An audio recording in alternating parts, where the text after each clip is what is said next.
மற்றும் ஒருங்கிணைந்து கொண்டிருக்கக்கூடிய பல்வேறு ஆன்மீகங்களான குழுவை சார்ந்த அவர்கள் மற்றும் இங்கே மிகச்சிறந்த அளவில் கூடியிருக்கக்கூடிய பெரியோர்கள், தாய்மார்கள் அத்தனை பேருக்கும் முதற்கண் இனிய மாலை வணக்கங்களை தெரிவித்துக் கொள்கிறேன். எனக்கு மிகவும் நெகிழ்ச்சியாக இருக்கிறது. இங்கே வந்ததுக்கு அப்புறம் தான் எனக்கு தெரியும் இது 101வது நிகழ்வு அப்படின்னு. அந்த 101 அப்படிங்கிறது ரொம்ப ஒரு அருமையான எண். சாதாரணமாக 101னாலே மொய். அது ஒரு 101 ரூபா செஞ்சுட்டு வந்துடுங்க. ஒரு சாமானிய மக்கள், ஒரு மனிதர் ஒரு மகிழ்வோடு மற்றவருக்கு ஒரு கொடுக்கக்கூடிய ஒரு அன்பு பரிசு என்றால் 101ங்கிறது சொல்லுவான். அப்படி ஒரு 101 நிச்சயமா ஒரு மகிழ்வான ஒரு அன்பு பரிசாக இன்று இருக்கும் என்று மிகவும் மகிழ்வோடு தெரிவித்துக் கொள்கிறேன். அந்த 101 நிகழ்வில் பற்றி பேசும் பொழுது ஆன்மீகம் இத்தனை நாள் 100 நாட்களாக ஆன்மீகம் பேசியிருக்கிறோம். இந்த இந்திய சமூகத்தில் சைவம், வைணவம், பல்வேறு ஆன்மீக கருத்துக்களை தொடர்ச்சியாக பேசிக்கொண்டிருக்கிறோம். இன்றைக்கு மருத்துவத்திற்குள் முதலாக ஒரு உரையை அமைத்திருக்கிறோம் என்று சொன்னார்கள். உண்மையில் சித்த மருத்துவம் ஒரு மிகச்சிறந்த ஆன்மீகம். அந்த வகையில் நானும் 100ோடு ஒன்றாய் 101 ஆனேன் என்று எனக்கு ஒரு மகிழ்ச்சி இருக்கிறது. ஏனென்றால் ஒட்டுமொத்த இந்திய சமூகத்தில் அந்த காலகட்டத்தில் உடம்பு பொய், உடம்பு மாயை என்று இருந்த காலத்தில் இல்லை, உடம்பு மெய், உடம்பால் அடியில் உயிரால் அடிவர், உடம்பை வளர்க்கும் உபாயம் அறிந்தே உடம்பை வளர்த்தேனே உயிர் வளர்த்தேனே என்று திருமூலர் அன்றைக்கு தாந்திரீக தத்துவத்தோடு இந்த உடம்பு மெய்யானது, இந்த உடலை மிகச்சரியாக செய்து கொண்டால் மட்டும்தான் நாம் ஆன்மீக பாதையில் சரியாக செல்ல முடியும். இந்த ஞான வாழ்க்கைக்கு சரியாக செல்ல வேண்டும் என்றால் உடலை சரியாக பேண வேண்டும்.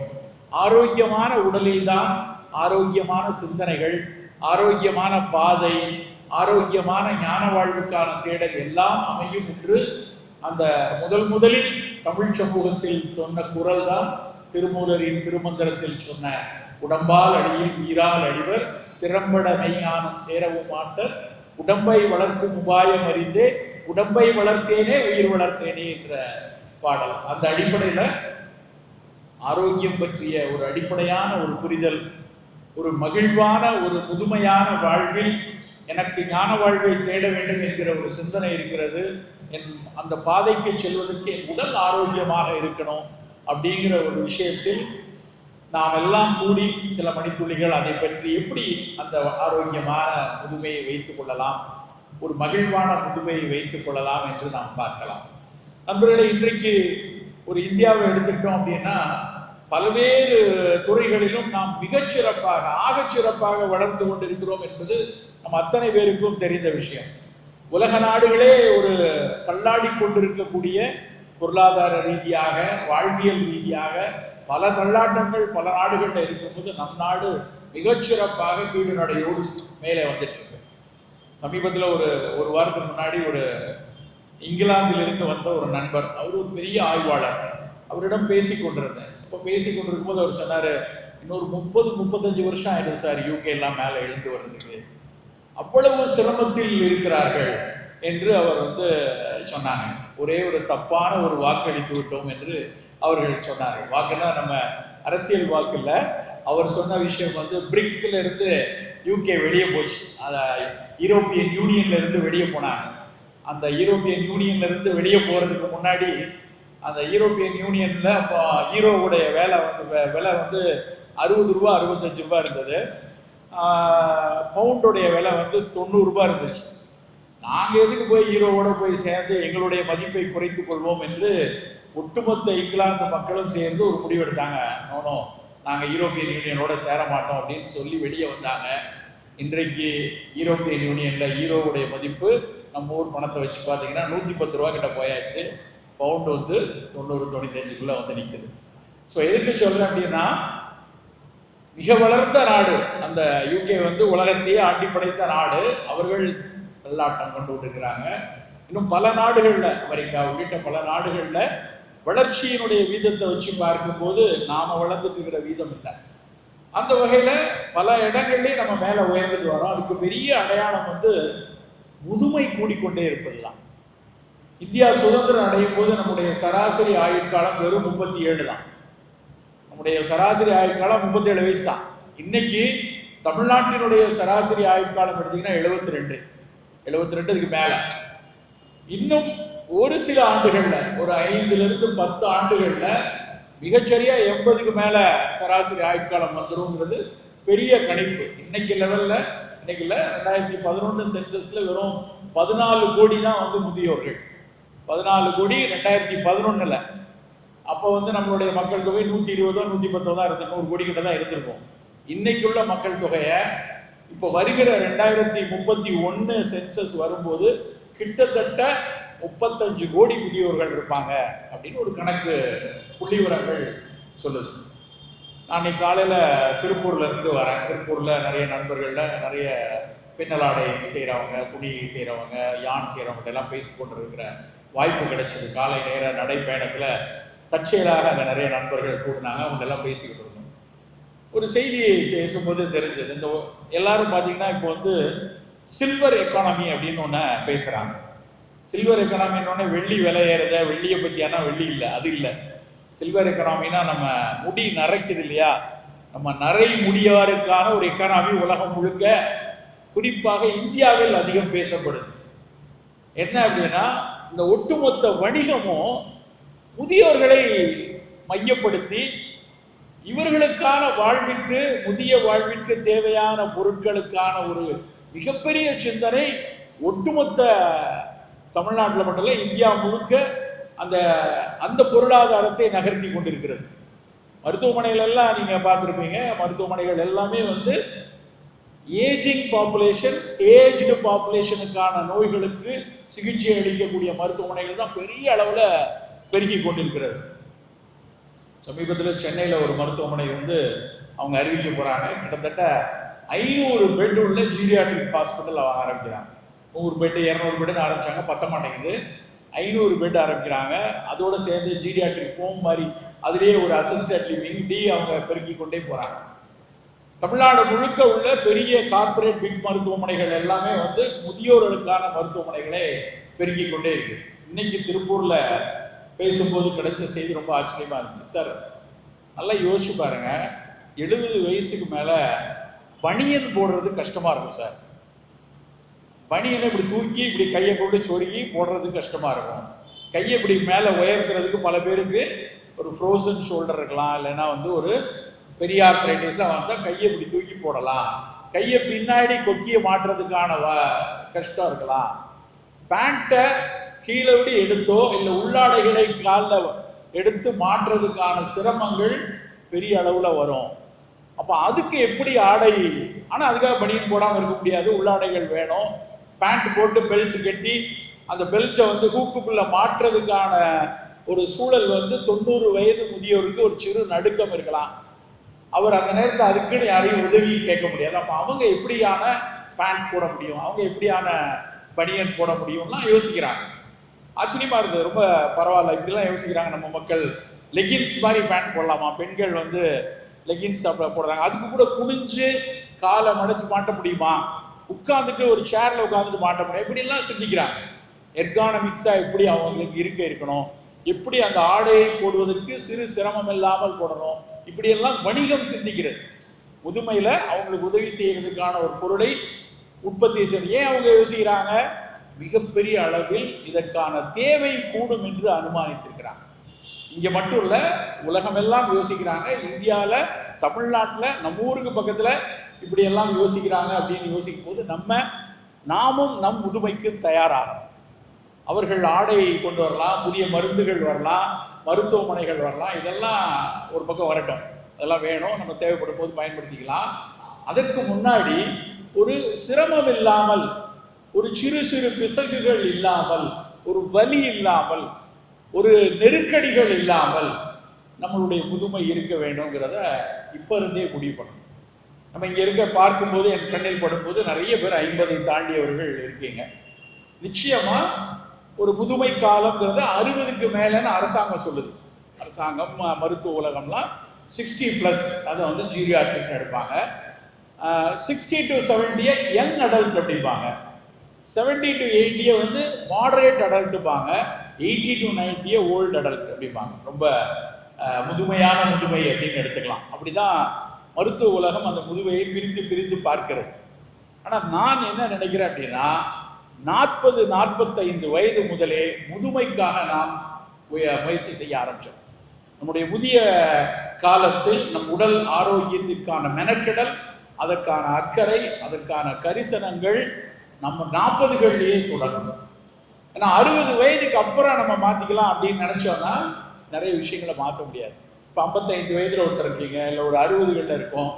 இப்போ இருந்தே நம்ம உடலை ஒரு 70-75 சிக்கல்கள் வராமல் பார்த்து கொள்வதற்கான அக்கறைகளை இன்றிலிருந்தே தோணும். ரொம்ப ரொம்ப அடிப்படையான விஷயம்.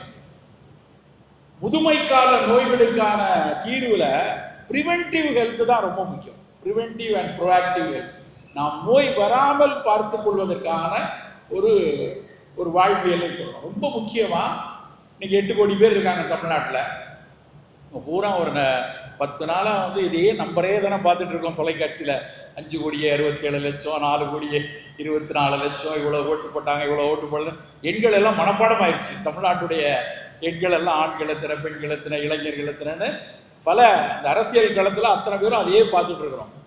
மொத்தத்தில் ரொம்ப முக்கியமான விஷயம்னா, ஒரு நம்மளுடைய 8 கோடி பேர் மக்கள் ஒரு தோராயமாக வச்சுக்கிட்டோம்னா, மருத்துவ ரீதியாக பார்க்கும்போது ஒரு நம்பர் ரொம்ப ரொம்ப முக்கியமானது. என்னது அப்படின்னா, கிட்டத்தட்ட 1 கோடி பேர் சர்க்கரை நோயாளிகளாக இருக்கும்.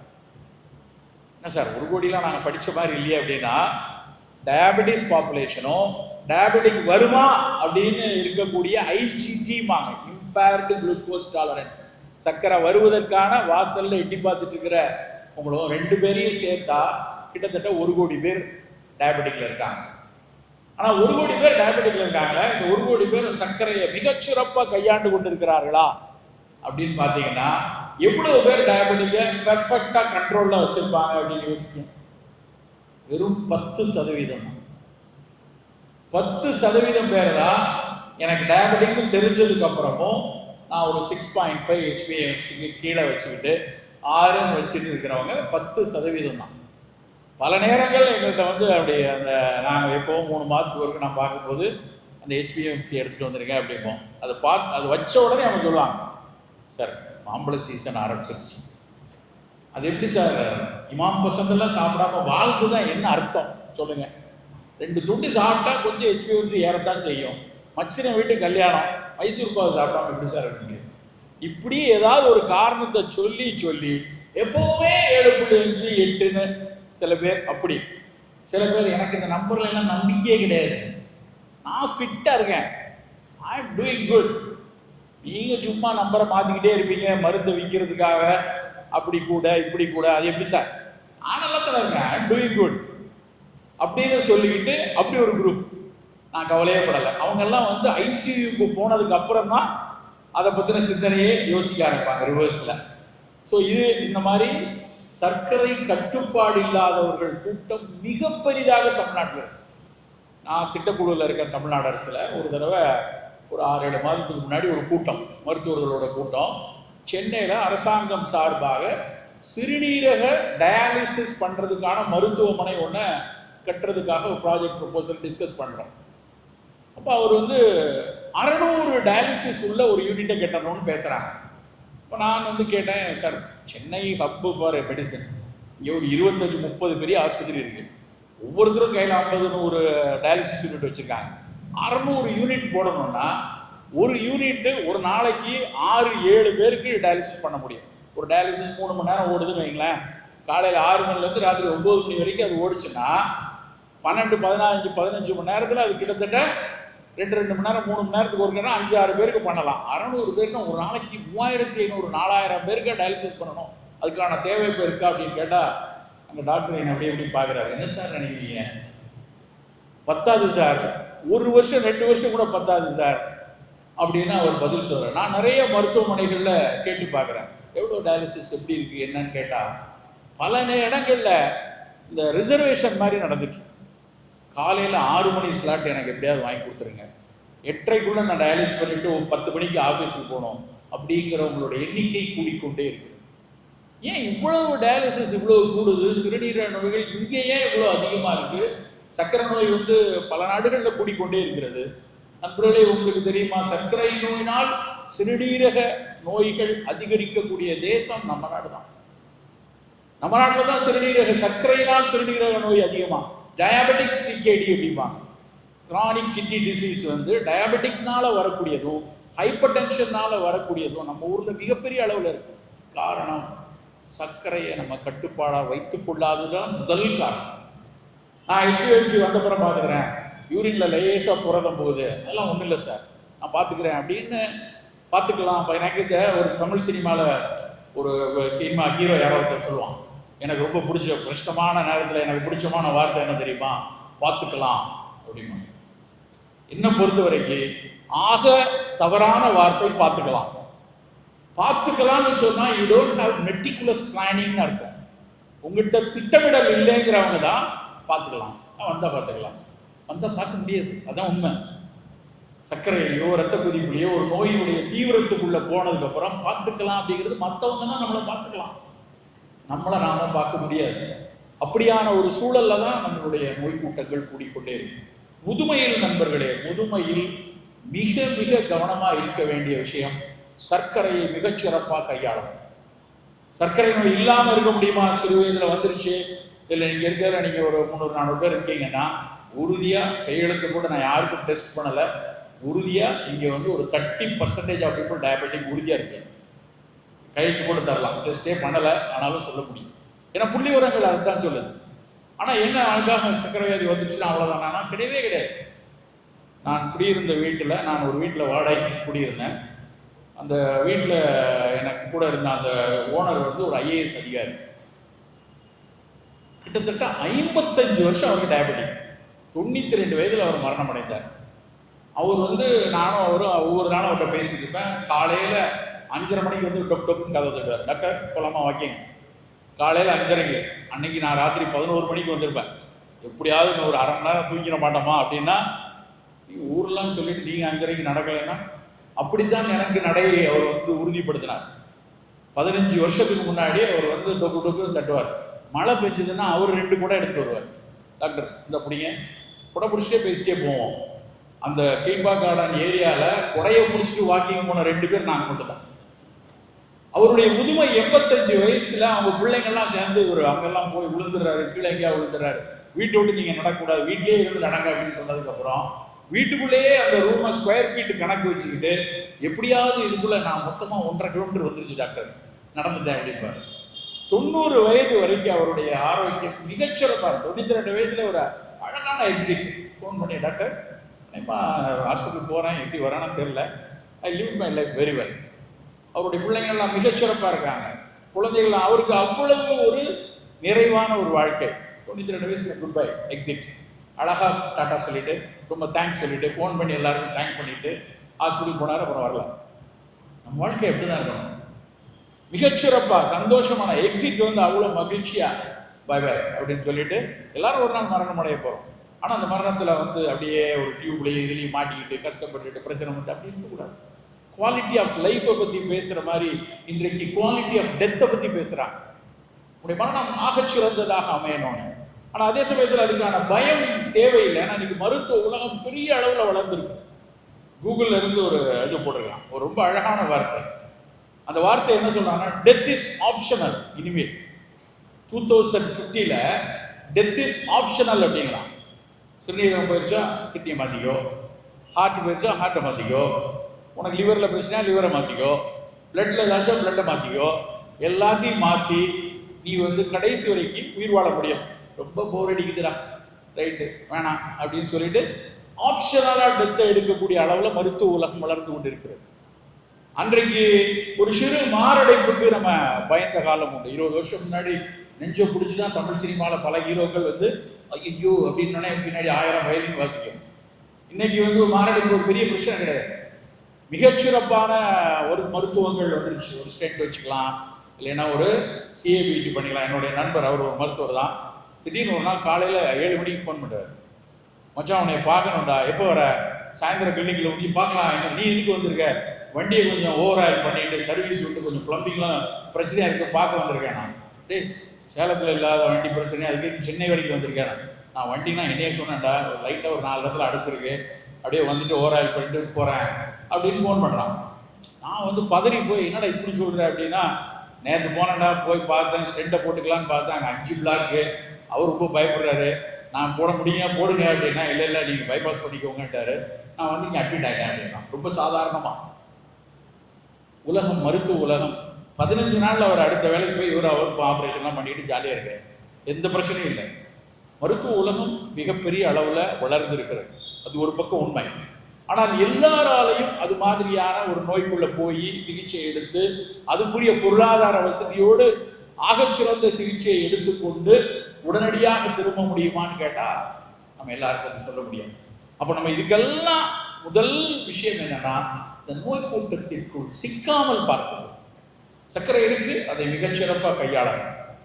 இரத்த கொதிப்பு இருக்கு, ஆகச்சிறப்பாக கையாண்டு அதிலிருந்து அது ஒரு சிறுநீரக நோயோ அது ஒரு ஸ்ட்ரோக்கையோ உருவாக்காத அளவுக்கு நம் வாழ்க்கையை வைத்துக்கொள்ளும். எல்லாத்த விட இன்னைக்கு மிகப்பெரிய அளவில் பெருகி கொண்டிருக்கிறது புற்றுநோய் கூட்டங்கள்.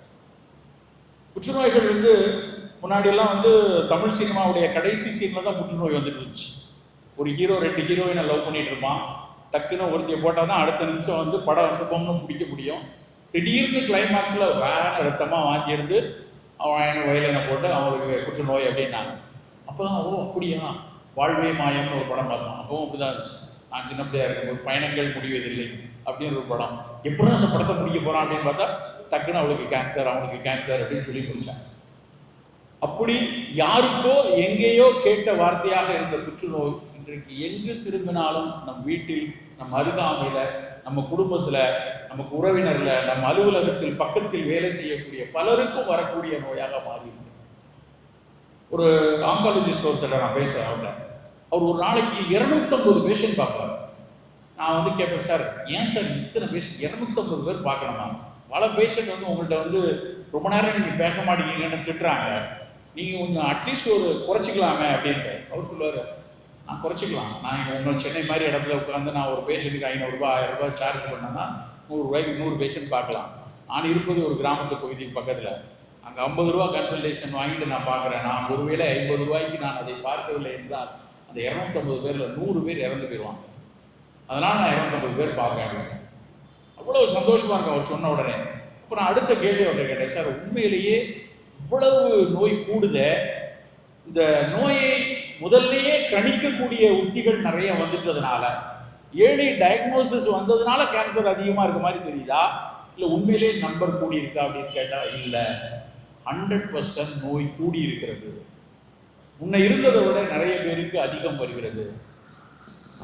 நாங்கள்லாம் படிக்கிற காலத்தில் வந்து குடல்ல புற்றுநோயோ இரைப்பை புற்றுநோயோ வந்து இந்தியாவிலலாம் யாருக்கும் வராது. ஏன்னா நம்ம சாம்பார் சாப்பிட்றோம், எல்லாத்துலேயும் மஞ்சள் போடுறோம், நிறைய மஞ்சள் செய்கிறோம், நிறைய ஸ்பைசஸ் இருக்கிறதுனால நமக்கெல்லாம் குடல் புற்றுநோய் இரைப்பை புற்றுநோய் வராது. துரதிருஷ்டவசமாக ஆண்களுக்கு இன்றைக்கு அதிகம் வரக்கூடிய புற்றுநோய்களில் குடலும் இரைப்பை புற்றுநோயும் கூடிக்கொண்டே இருக்கிறது. உணவு குழலினுடைய கடைசி, இந்த லோயர் 1/3 ஆஃப் ஈசோஃபேகஸ், உணவு குழலினுடைய கடைசியிலையும் இரைப்பையிலையும் மலக்குடலையும் வரக்கூடிய புற்றுநோய்கள் கூடிக்கொண்டே இருக்கிறது. ஸ்டாட்டிஸ்டிக்ஸ் நான் சொல்றது புள்ளி வரும். ஆண்களுக்கு, பெண்களை பொறுத்தவரைக்கும் நாங்கள் படிக்கிற காலத்தில் பெண்களுக்கு மார்பக புற்றுநோய் யாருக்கு வரும் அப்படின்னு ஒரு கேள்வி உண்டு. Who are susceptible for breast cancer? அதுக்கு ஒரே பதில் தான், nuns and non-lactating mothers அப்படின்னு எழுதுவோம். அதாவது பாலூட்டாத, ஏதோ ஒரு காரணத்திற்காக திருமணம் செய்யாத, இல்லை என்றால் குழந்தை பேர் இல்லாதனால பாலூட்டாதனால அவர்களுடைய முதுமையில ஒருவேளை அவர்களுடைய மரபில் புற்றுநோய் இருந்தால் அவங்களுக்கு வரலாம். முதுமையில அவங்க மரபுல இருந்தா, அவங்க பாலே ஊட்டலை, குழந்தை பேர் இல்லாமல் போச்சு, திருமணம் ஆகலைன்னா அந்த பெண்ணுக்கு வரலாம்னு இருந்துச்சு. எப்போ நான் படிச்சு 35 வருஷம் ஆச்சு. 35 வருஷத்துக்கு முன்னாடி அதுதான் ஸ்டாட்டிஸ்டிக்ஸ். இன்னைக்கு நேஷனல் கேன்சர் ரெஜிஸ்ட்ரி நீங்க கூகுள் பண்ணி பார்க்கலாம், போய் பாருங்க. பாலூட்டி கொண்டிருக்கிற பெண்கள்ல மார்பக புற்றுநோய் பெரிய அளவில் இருக்கு. பெண்களுக்கு வரக்கூடிய புற்றுநோய் 100 பெண்கள் கேன்சர் பேஷண்ட் அப்படின்னா அந்த 100 ஃபீமேல் கேன்சர் பேஷண்ட்ல 28-30% மாறும். என்னாச்சு? சர்க்கரை கூடுது, ரத்த கொதிப்பு கூடுது, புற்றுநோய்கள் கூடுது. ஏன் இவையெல்லாம் கூடிக்கொண்டே இருக்கு? வளர்ச்சிக்கான ஒரு அடையாளமான இந்தியா பெரிய அளவில் வளர்ந்துட்டு சந்தோஷமா சொன்னீங்களே. ஆமா, வளர்ந்து கொண்டிருக்கிறோம். கூடவே நோயும் வளர்ந்து கொண்டிருக்கிறோம். ஐசிஎம்ஆர்ல இருந்து ஒரு 13 வருட ஸ்டடி, உங்களுக்குலாம் சென்னையில் ஒரு பெரிய பிரபல மருத்துவமனை தெரியும், மோகன் டயபெட்டிக் சென்டர் அப்படின்னு. இந்த டாக்டர் மோகனுடைய பொண்ணு டாக்டர் அஞ்சனா மோகன், அவங்க ஒரு 13 வருஷம் பெரிய ஆய்வு, அது மிகப்பெரிய ஆய்வு, இந்தியா B7 அப்படின்னு அந்த ஆய்வினுடைய பெயர் வந்து இந்தியா B7. 13 வருஷமா ஒரு ஆய்வு பண்றாங்க இந்தியா முழுக்க.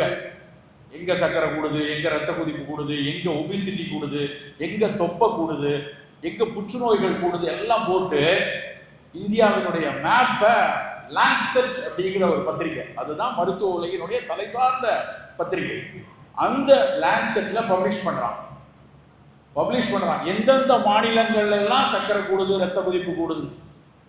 சிகப்பா இருந்ததுன்னா அலாமிங்கா இருக்கு, நிறைய பேருக்கு கூடுது. ரோஸா இருக்கு அப்படின்னா கூட ஆரம்பிச்சிருச்சு, கவனமா இருங்க அப்படிங்கிறது. பிரவுன் கலர்ல இருந்ததுன்னா இப்ப ஆரம்பிச்சிருக்கு அப்படின்னு அர்த்தம்.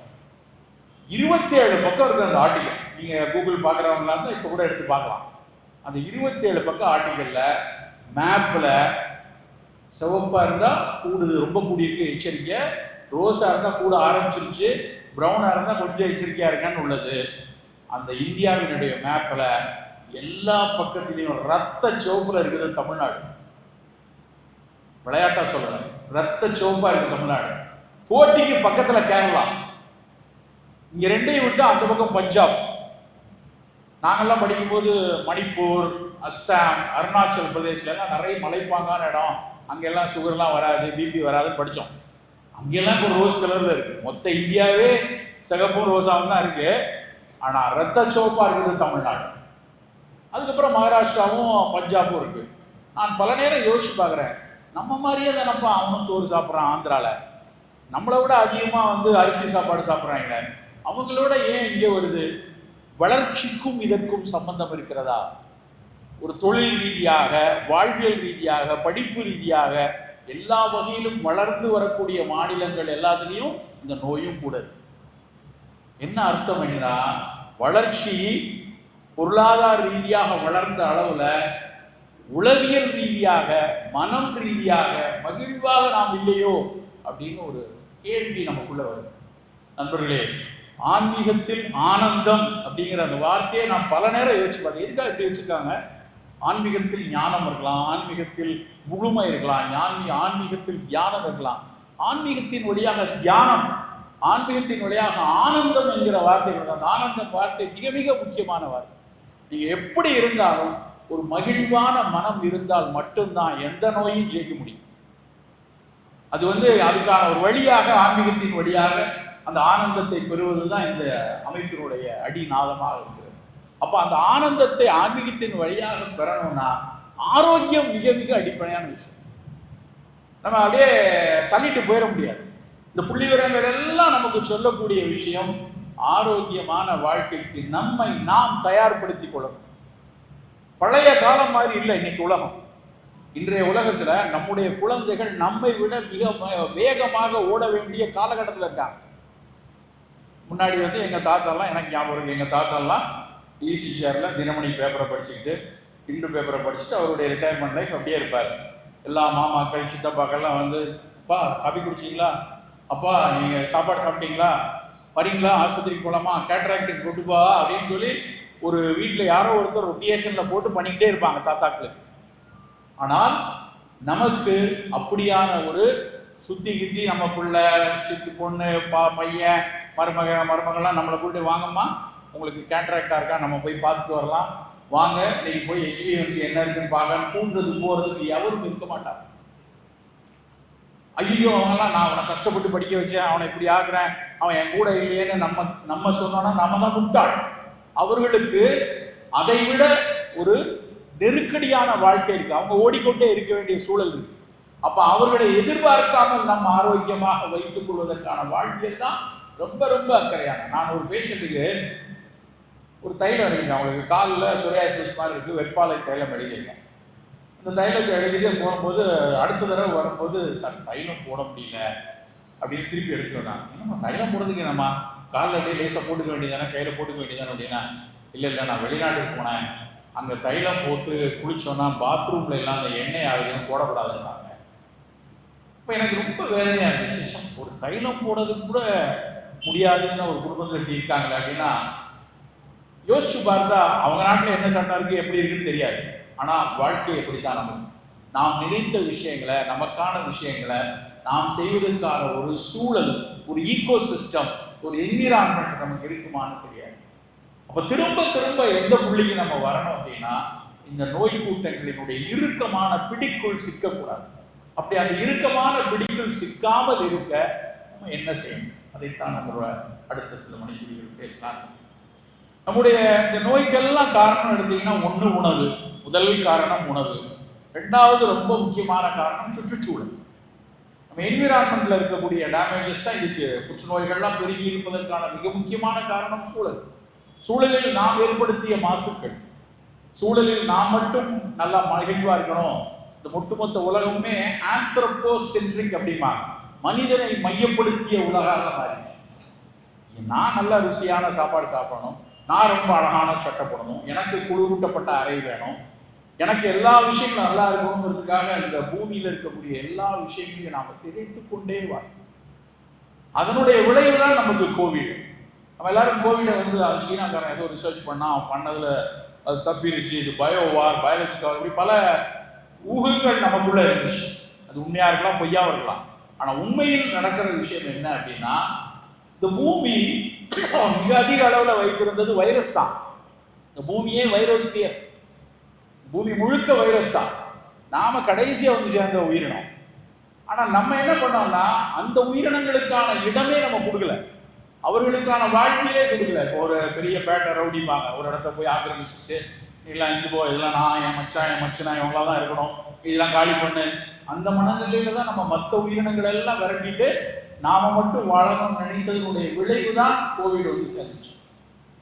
அந்த கோவிட் வந்தப்பதான் ஒரு வார்த்தையை உலகமே சொல்லிச்சு, ஒன் ஹெல்த். இனிமேல் ஹெல்த் அப்படின்னா, ஒரு காலத்துல ஹெல்த் அப்படின்னா, நான் நல்லா என்னுடைய இதயம் 72 தடவை துடிக்குதா, ஆரோக்கியமா இருக்கேன், என்னுடைய மூச்சு நல்லா 20 தடவை நிமிஷத்துக்கு ஆரோக்கியமா இருக்கேன், என்னுடைய ஈரல் சரியா வேலை செய்தா, என் சிறுநீரகம் சரியா கழிவுகளை இருக்குதா, அப்போ ஆரோக்கியமா இருக்கேன் அப்படின்னு நினைச்சிட்டு இருந்தாங்க. ஏய், உனக்கு இதயம் கரெக்டாக துடிக்கலாம், மூச்சு கரெக்டாக இருக்கலாம், சிறுநீரகம் சரியா இருக்கலாம், அப்படின்னா மட்டும் உனக்கு ஆரோக்கியம் வந்துடாது. இவையெல்லாம் சரியா இருந்தா கூட நீ நின்றுட்டு இருக்கிற பூமியில மண்ணுக்கு கீழே இருக்கிற மண்முழு சௌக்கியமா இருக்கா? அந்த மண்ணோடு ஒட்டி இருக்கக்கூடிய பல்வேறு நுண்ணுயிர்கள் உனக்காக உழைத்து கொண்டிருக்கிறதே, அந்த நுண்ணுயிர்கள் நலமாக இருக்கின்றனவா? இந்த பக்கத்துல இருக்கிற வேப்ப மரத்துல இருக்கக்கூடிய பூக்கள் நலமா இருக்கா? அந்த பூ அதுல இருக்கக்கூடிய தேனை சாப்பிட வருகிற தேன் சிட்டோ பட்டாம்பூச்சியோ அவை நலமாக இருக்கிறதா? இந்த பக்கம் ஒகேனக்கல் ஆற்றுக்குள்ள போகக்கூடிய மீன் நலமா இருக்கா? வானத்துல பறக்கக்கூடிய பறவைகள் நலமா இருக்கா? இவங்க எல்லாம் நலமா இருந்தா நீயும் நானும் நலமா இருப்போம். அதுதான் ஒன் ஹெல்த். அதை கோவிட் தான் சொல்லிச்சு. அந்த நேரத்தில் உணர்ந்து அப்பப்பா இனிமேல் எல்லாத்தையும் ஆந்த்ரோபோசென்ட்ரிக்கா பார்க்கக்கூடாது, மனிதனை மையப்படுத்தக்கூடாது, இவை எல்லாத்தையும் சரியா வச்சுக்கணுங்கிற சூழலியல் புரிதல் அப்போதுதான் நமக்கு தெரிஞ்சு. சூழலியலுக்கு நம்ம அத்தனை பேரும் சேர்ந்து எங்க ஊர் பக்கத்துல இருக்கக்கூடிய ஆற்றை சரியாக வைத்துக் கொள்ளணும், எங்க ஊர் பக்கத்தில் இருக்க குளத்தை சரியாக வைத்துக் கொள்ளணும், எங்கேயும் மரங்களை நாம இழந்துடக்கூடாது. இதெல்லாம் நம்ம எல்லோரும் சேர்ந்து செய்ய வேண்டிய விஷயம். ஆனா நம் கையில இருக்கிற விஷயம் உணவு தான். அந்த உணவில் ஒவ்வொரு நாளும் என்னென்ன அக்கறைகள் நாம் எடுத்துக்கொள்ளணும். ஒரு மகிழ்வான முதுமைக்கு இந்த சிரமமில்லாத என்னுடைய நான் கம்யூனிகபிள் டிசீஸ் இருக்கு சார், சர்க்கரை இருக்கு, ரத்த கொதிப்பு இருக்கு, ஆனால் அது எந்த விதத்திலும், நான் சொன்னேன் அந்த 92 வயது முதியவர், அவருக்கு சர்க்கரை வியாதி இருந்துச்சு, செமி டைனில்னு ஒரு மாத்திரை போடுவார், எனக்கு தெரியும். அந்த மாத்திரையே ஷெல்ஃப்லேருந்து எடுத்துட்டான். ஆனால் அவர் 55 வருஷம் முன்னாடி அவருக்கு எழுதி கொடுத்த மாத்திரை, அதில் பாதி எடுத்து போட்டுப்பார். அதை மட்டும்தான் அவருடைய ஒரே மருந்து. ஒரு துளி சர்க்கரையினால் அவருக்கு சிறுநீரக பிரச்சனையோ இல்லை கால் நரம்பு பிரச்சனையோ வரல. அப்படி நோய்கள் இல்லாமல் வரணும் அப்படின்னா ஆரோக்கியம் மிக மிக முக்கியமான விஷயம் உணவு. அவர்கிட்ட நான் ரொம்ப கண்கூடா பார்த்தேன். ஒரு தலைமைச் செயலர் வரைக்கும் இருந்தவர். அடிக்கடி கவர்னர் ஆஃபீஸ் கூப்பிடுவாங்க, கவர்னர் போவாங்க, பிரதம மந்திரி கூப்பிடுவார், அங்கெல்லாம் போவார்.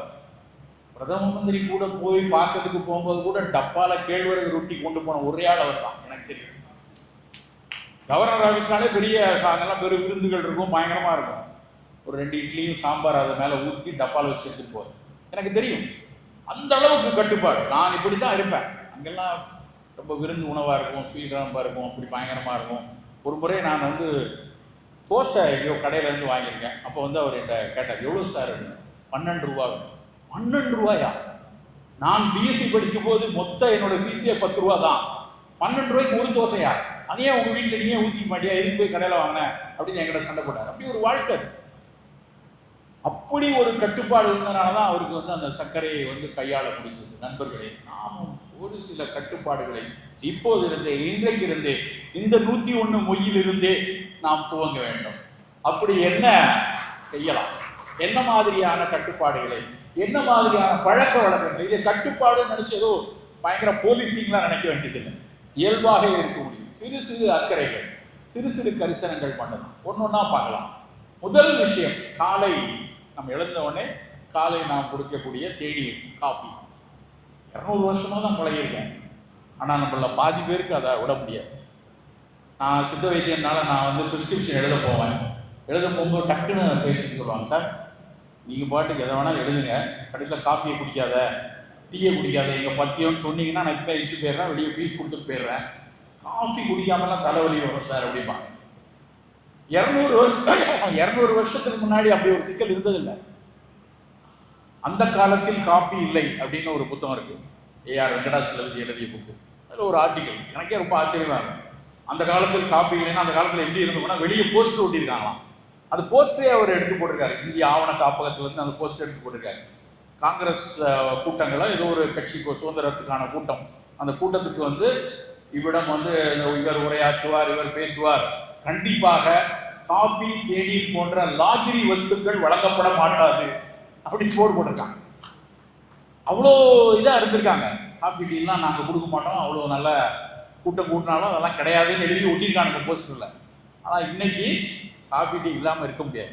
ஆனால் அதுக்காக அது ரொம்ப மோசமான விஷயமான மருத்துவ ரீதியாக பார்த்தா அப்படி ஒன்றும் மோசமான விஷயம் இல்லை. தேநீர் ஆகச்சிறந்த விஷயம்தான். ஆனால் அந்த தேநீராக குடிக்கணும். என்ன சார் தேநீராக குடிக்கணும்? தேநீர் ஆகச்சிறந்த விஷயம், ஆனால் தேநீராக குடிக்கணும்னா இப்போ நாம் குடிக்கிறது என்ன? நாம் குடிக்கிறது தேநீர் இல்லை, தேயிலை பால் பாயாசம். நம்ம சாப்பிட்றதுக்கு பேர் தேநீர் கிடையாது. நல்ல பாலை சுண்ட காய்ச்சி அதில் தேயிலையை போட்டு அதில் நல்லா அதை நல்ல செம்பொன் நிறத்தில் மாற்றி அதில் சர்க்கரையை அள்ளி போட்டு பாகு காய்ச்சிலாம் சில பேர் குடிக்கிறாங்க. அதுக்கு பேர் தேநீர் கிடையாது. நீங்கள் விமானத்தில் போகிறோம், வெளிநாடுகளுக்கெல்லாம் போனோம்னா வரிசையாக அந்த விமான சிப்பந்தி இப்படி வந்துட்டே வருவான், காப்பி டீலாம் எடுத்து வருவான். நம்மளை பார்த்தோன்னே லைட்டாக அந்த தொப்பையை பார்த்தோன்னே இந்தாங்க சார் பாலும் சேர்த்துக்கோங்கன்னு பாலை கொடுப்பான். மற்ற எல்லாருக்கும் வெறும் தேயிலை தான் ஊற்றிப்போம். இங்கிலீஷ்காரனுக்கெல்லாம் வெறும் தேநீர் அப்படியே ஊற்றுவான். காஃபி வேணும்னா வெறும் பிளாக் காஃபி ஊற்றுவான். நம்மளை பார்த்தோடனே பால் பாக்கெட்டையும் சீனியும் வந்து தள்ளிட்டு போவாங்க. உலகம் முழுக்க தேநீரை வெறும் பச்சை தேநீராக, கருப்பு தேநீராகத்தான் அருந்துகிறது. நாம மட்டும்தான் பால் ஊற்றி சாப்பிடுவோம். இது எப்படி வந்துச்சு யோசிச்சு பார்த்துக்கோமா? உலகம் முழுக்க தேநீர் எப்படி சாப்பிட்றோம், நாம ஏன் பால் சேர்த்தோம்? அதுக்கு ஒரு வரலாறு இருக்கு. இங்கே நம்ம மேட்டுப்பாளையத்தில் முதல்ல தேயிலை எல்லாம் போட்ட உடனே இங்கே இருக்கக்கூடிய இங்கிலீஷ் பிரபுக்கள், அன்னைக்கு இருந்த கலெக்டர்ஸ், அன்னைக்கு இருந்த கவர்னர்ஸுக்கு மட்டும்தான் டீ கிடைச்சிடும். அப்போ அவருக்கு டீ கிடைச்ச உடனே, அந்த டீ கிடைச்ச உடனே அவருக்கு பக்கத்து சீட்டில் நம்ம ஊரில் பெரிய ஆளுங்கள்லாம் அவருக்கு பக்கத்து சீட்டில் இருப்பாங்க. அவங்க அந்த முதல் நிலை அலுவலர்களாக இருப்பாங்க. அவங்கெல்லாம் உட்கார்ந்துருந்தாங்க. அவங்களுக்கு அவர் டீ குடிக்கும்போது, சார் நீங்களும் குடிங்க அப்படின்னு டீயை கொடுக்குறாங்க. இவர் வீட்டில இருந்து பால் கொண்டு வந்திருக்காரு. ஏன்னா வீட்டில் அவங்க அம்மா சொல்லி வச்சிருக்காங்க பால் தான் ஆக சிறந்த உணவு அப்படின்னு. இவர் பால் வச்சிருக்காரு. இங்கிலீஷ் பிரபு டீ கொடுக்காரு. இங்கிலீஷ் பிரபு டீ கொடுத்து அவர்கிட்ட வேண்டாம்னு சொல்ல முடியாது, இங்கிலீஷ்காரன் துப்பாக்கியால சுற்றக்கூடாது. அதனால அவர்கிட்ட இருந்து டீயை வாங்கி இவர் கொண்டு வந்து பாலை கலந்து ரெண்டையும் சேர்த்து நம்மால் குடிச்சான் முதல்ல. அப்படி ஆரம்பிச்ச பழக்கம் தான் இன்னைக்கு வரைக்கும் நம்ம தேயிலையில பால் சேர்த்து தேநீரில் பாலை சேர்த்து பால் டீயா குடிக்கிறோம். முதல் செய்தி, தேநீரினுடைய முழு பயன் வேணும்னா நீங்க பிளாக் டீயா குடிங்க. Tea is one of the best herbal. தேயிலை சைனாலேருந்து எடுத்து வந்தது. சைனாவில் சீன ஆசாமிகள், சீன மருத்துவர்கள் உடல் அயற்சிக்காக, சோர்வுக்காக பயன்படுத்தியதான் தேயிலை. அந்த தேயிலையை இங்கிலீஷ்காரன் குடிச்சா நல்லா இருக்குன்னொடனே அவன் இங்கே கொண்டு வந்துட்டான். உலகம் முழுக்க உள்ள மிகச்சிறந்த நம்ம ஊரில் இருந்த அருமையான சோழமண்டல காடுகளை எல்லாம் அறுத்துட்டு கிரீன் கார்பெட்டுன்னு சொல்லி டீயை கொண்டு வந்து நட்டுட்டான். அது இன்னொரு பிரச்சனை. ஏற்காடு முழுக்க காப்பியை விதைச்சிட்டு போயிட்டாங்க. அங்கே இருந்த அருமையான மரங்களை எல்லாம் இழந்து நம்ம அதை வச்சுட்டோம். அது இன்னொரு கதை. ஆனால் முதல் விஷயம், அப்படியே தேநீர் சாப்பிட்டா பிளாக் டீயா குடிங்க, கிரீன் டீயா குடிங்க. கிரீன் டீயும் பிளாக் டீயும் குடித்தோம் அப்படின்னா அந்த தேயிலையில் இருக்கக்கூடிய எபிகாலக்டமின் அப்படிம்பாங்க, இபிசி ஜீனு. அந்த எபிகாலக்டமின் one of the best antioxidant. நம்ம உடம்புல செல்லில் ஏற்படக்கூடிய அழிவுகள், முட்டு தேய்விலிருந்து, முடி நரைக்கிறதுலேருந்து, இதயத்தில் கொரோனரி ஆற்றில் கொழுப்பு படியிலிருந்து அத்தனைக்கும் காரணம் அந்த ஃப்ரீ ரேடிக்கல், அந்த உள்ள ஒவ்வொரு செல்லுக்குள்ளேயும் போய் மாட்டிக்கிறதான். அதை வெளியே தள்ளுற வேலையை அந்த பச்சை தேநீர் செய்யும். அது கிரீன் டீயோ பிளாக் டீயோ செய்யும். அப்போ நம்ம டீ சாப்பிடணும்னா டீ சாப்பிடலாம்.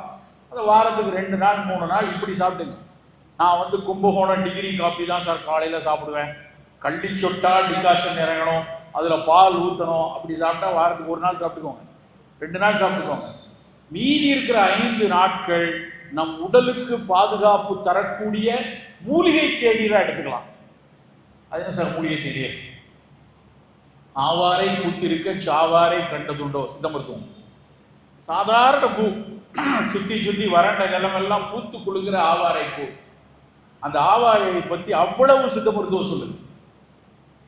ஆவிரை கொன்றை நாவல் அலைகடல் முத்தம் கோஷ்டம் மேவிய மருதத்தோறும் மிருதிரொக்க கொண்டு காவிரி நீரும் வற்றும் கடல் நீரும் வற்றும் தானேன்னு ஒரு பாட்டு இருக்கு, தேரன் குடிநீர்ல.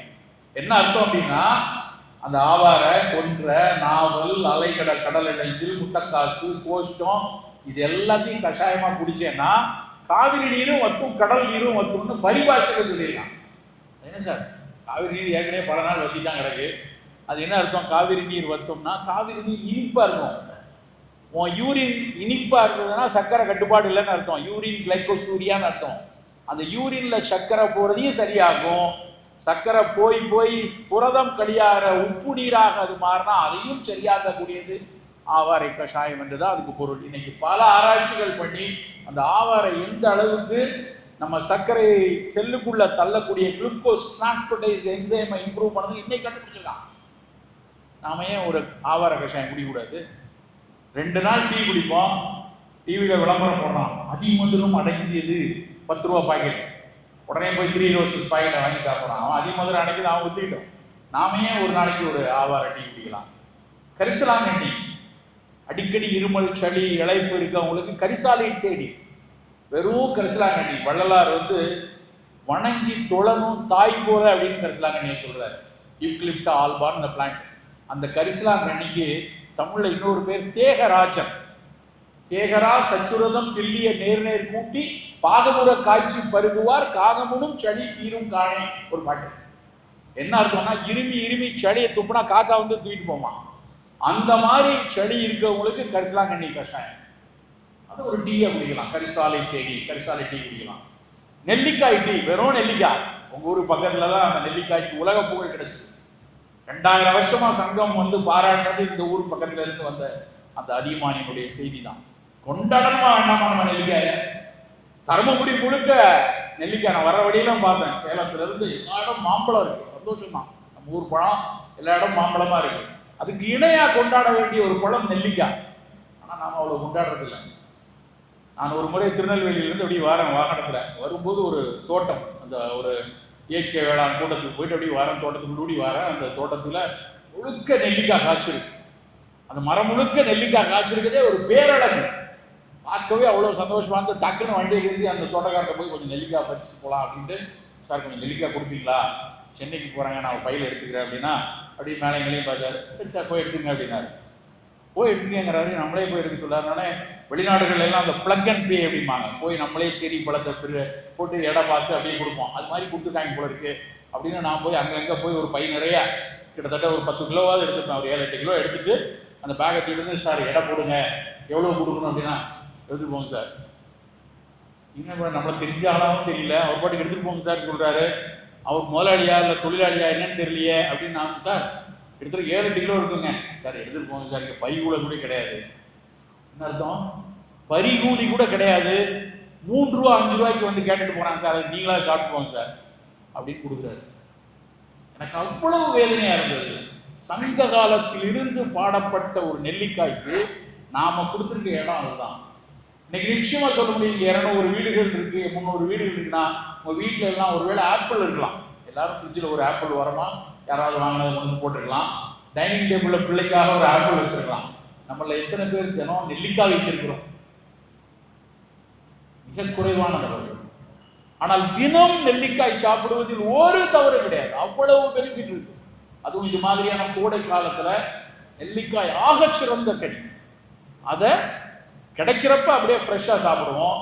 நெல்லி வற்றலாக பொடி பண்ணி வச்சிருக்கிறதுல ஒரு தேநீர் செஞ்சு சாப்பிட்டு பாருங்க. நெல்லி டீ, அந்த நெல்லி பவுடரை அப்படியே டிகாக்ஷன் அதே மாதிரி கஷாயமாக இறக்கி கொஞ்சம் போல தேன் விட்டு அந்த நெல்லி டீயை சூடாக நீங்கள் குடிச்சு பாருங்க.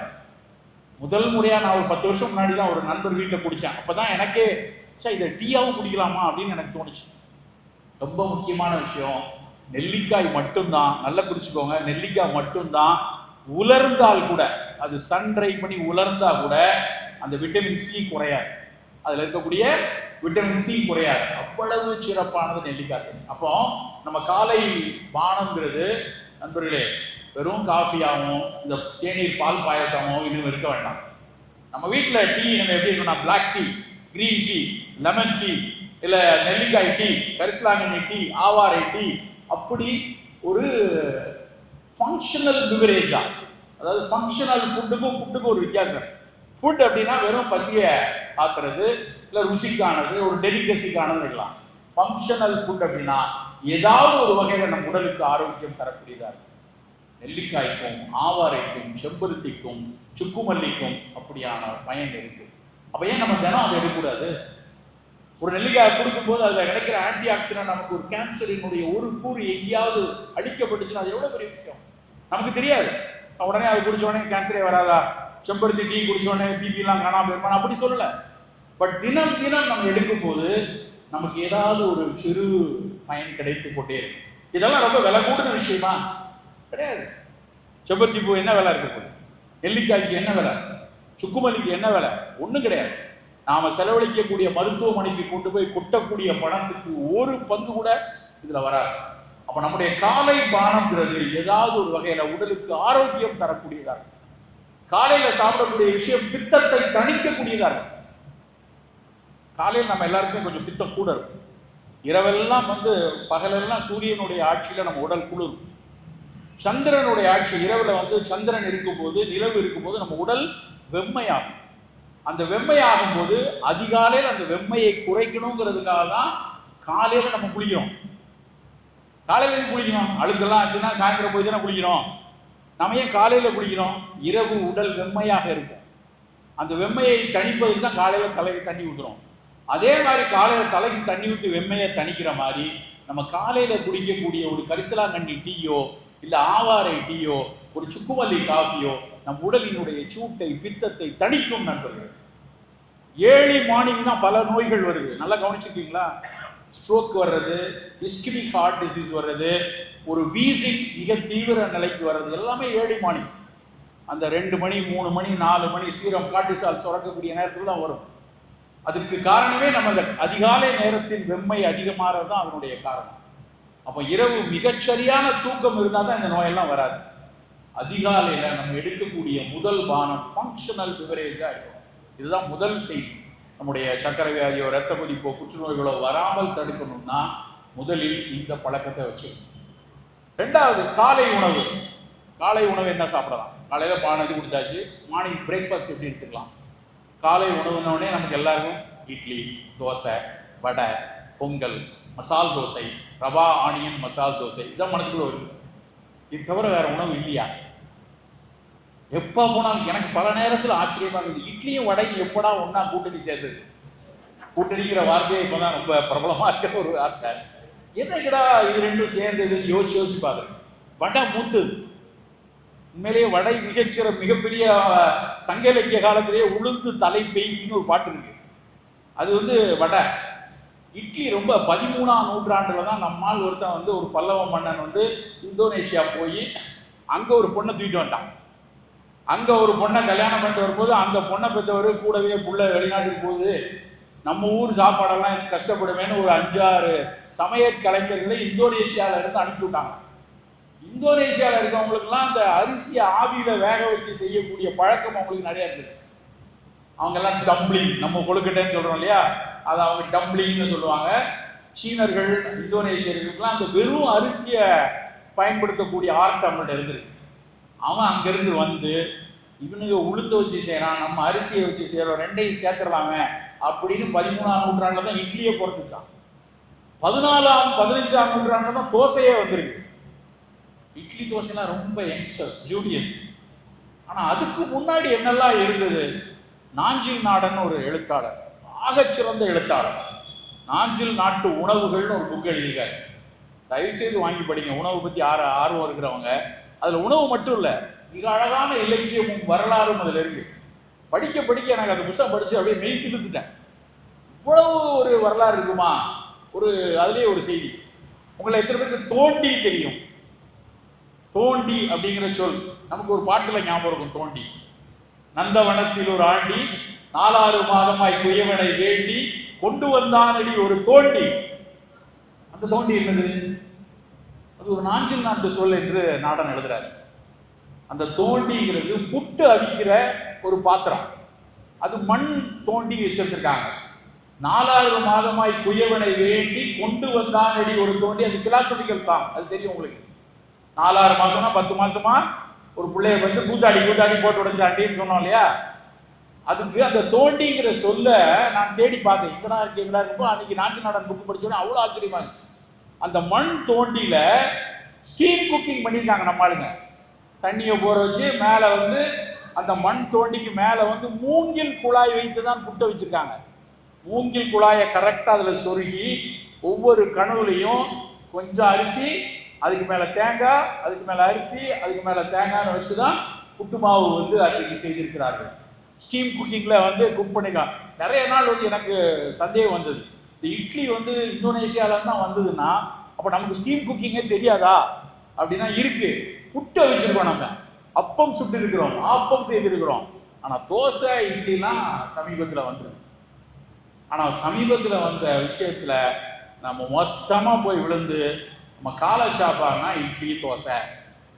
நண்பர்களே, போதும். இவ்வளோ நாள் அவங்களுக்கு சீட் கொடுத்தாச்சு. இவ்வளோ நாளாக 4 வருஷமாக இட்லியும் தோசையுமே பார்த்தாச்சு. கொஞ்சம் வெளியே வந்து இனிமேல் நம்ம ஆரோக்கியத்துக்கான உணவுன்னா அந்த உணவில் புரதம் மிக அதிகமாக இருக்கட்டும், சிறுதானியங்கள் மிக முக்கியமாக இருக்கட்டும். நம்முடைய உணவு ஒரு தட்டில் எடுக்கிறோன்னா ஒரு 60% 70% வந்து புரோட்டீன் ஃபுட்டாகவும் ஃப்ரூட்ஸாகவும் இருக்கணும். நம்ம பல பேர் பார்த்தீங்கன்னா இங்கே இருக்க பெண்கள்லாம் ஒரு 55 வயசில் இருக்காங்கன்னா கிட்டத்தட்ட 3,75,000 தோசை சுட்டுருப்பாங்க. தினம் சுட்டு காலையில் 15 தோசை, ராத்திரி 15 தோசை.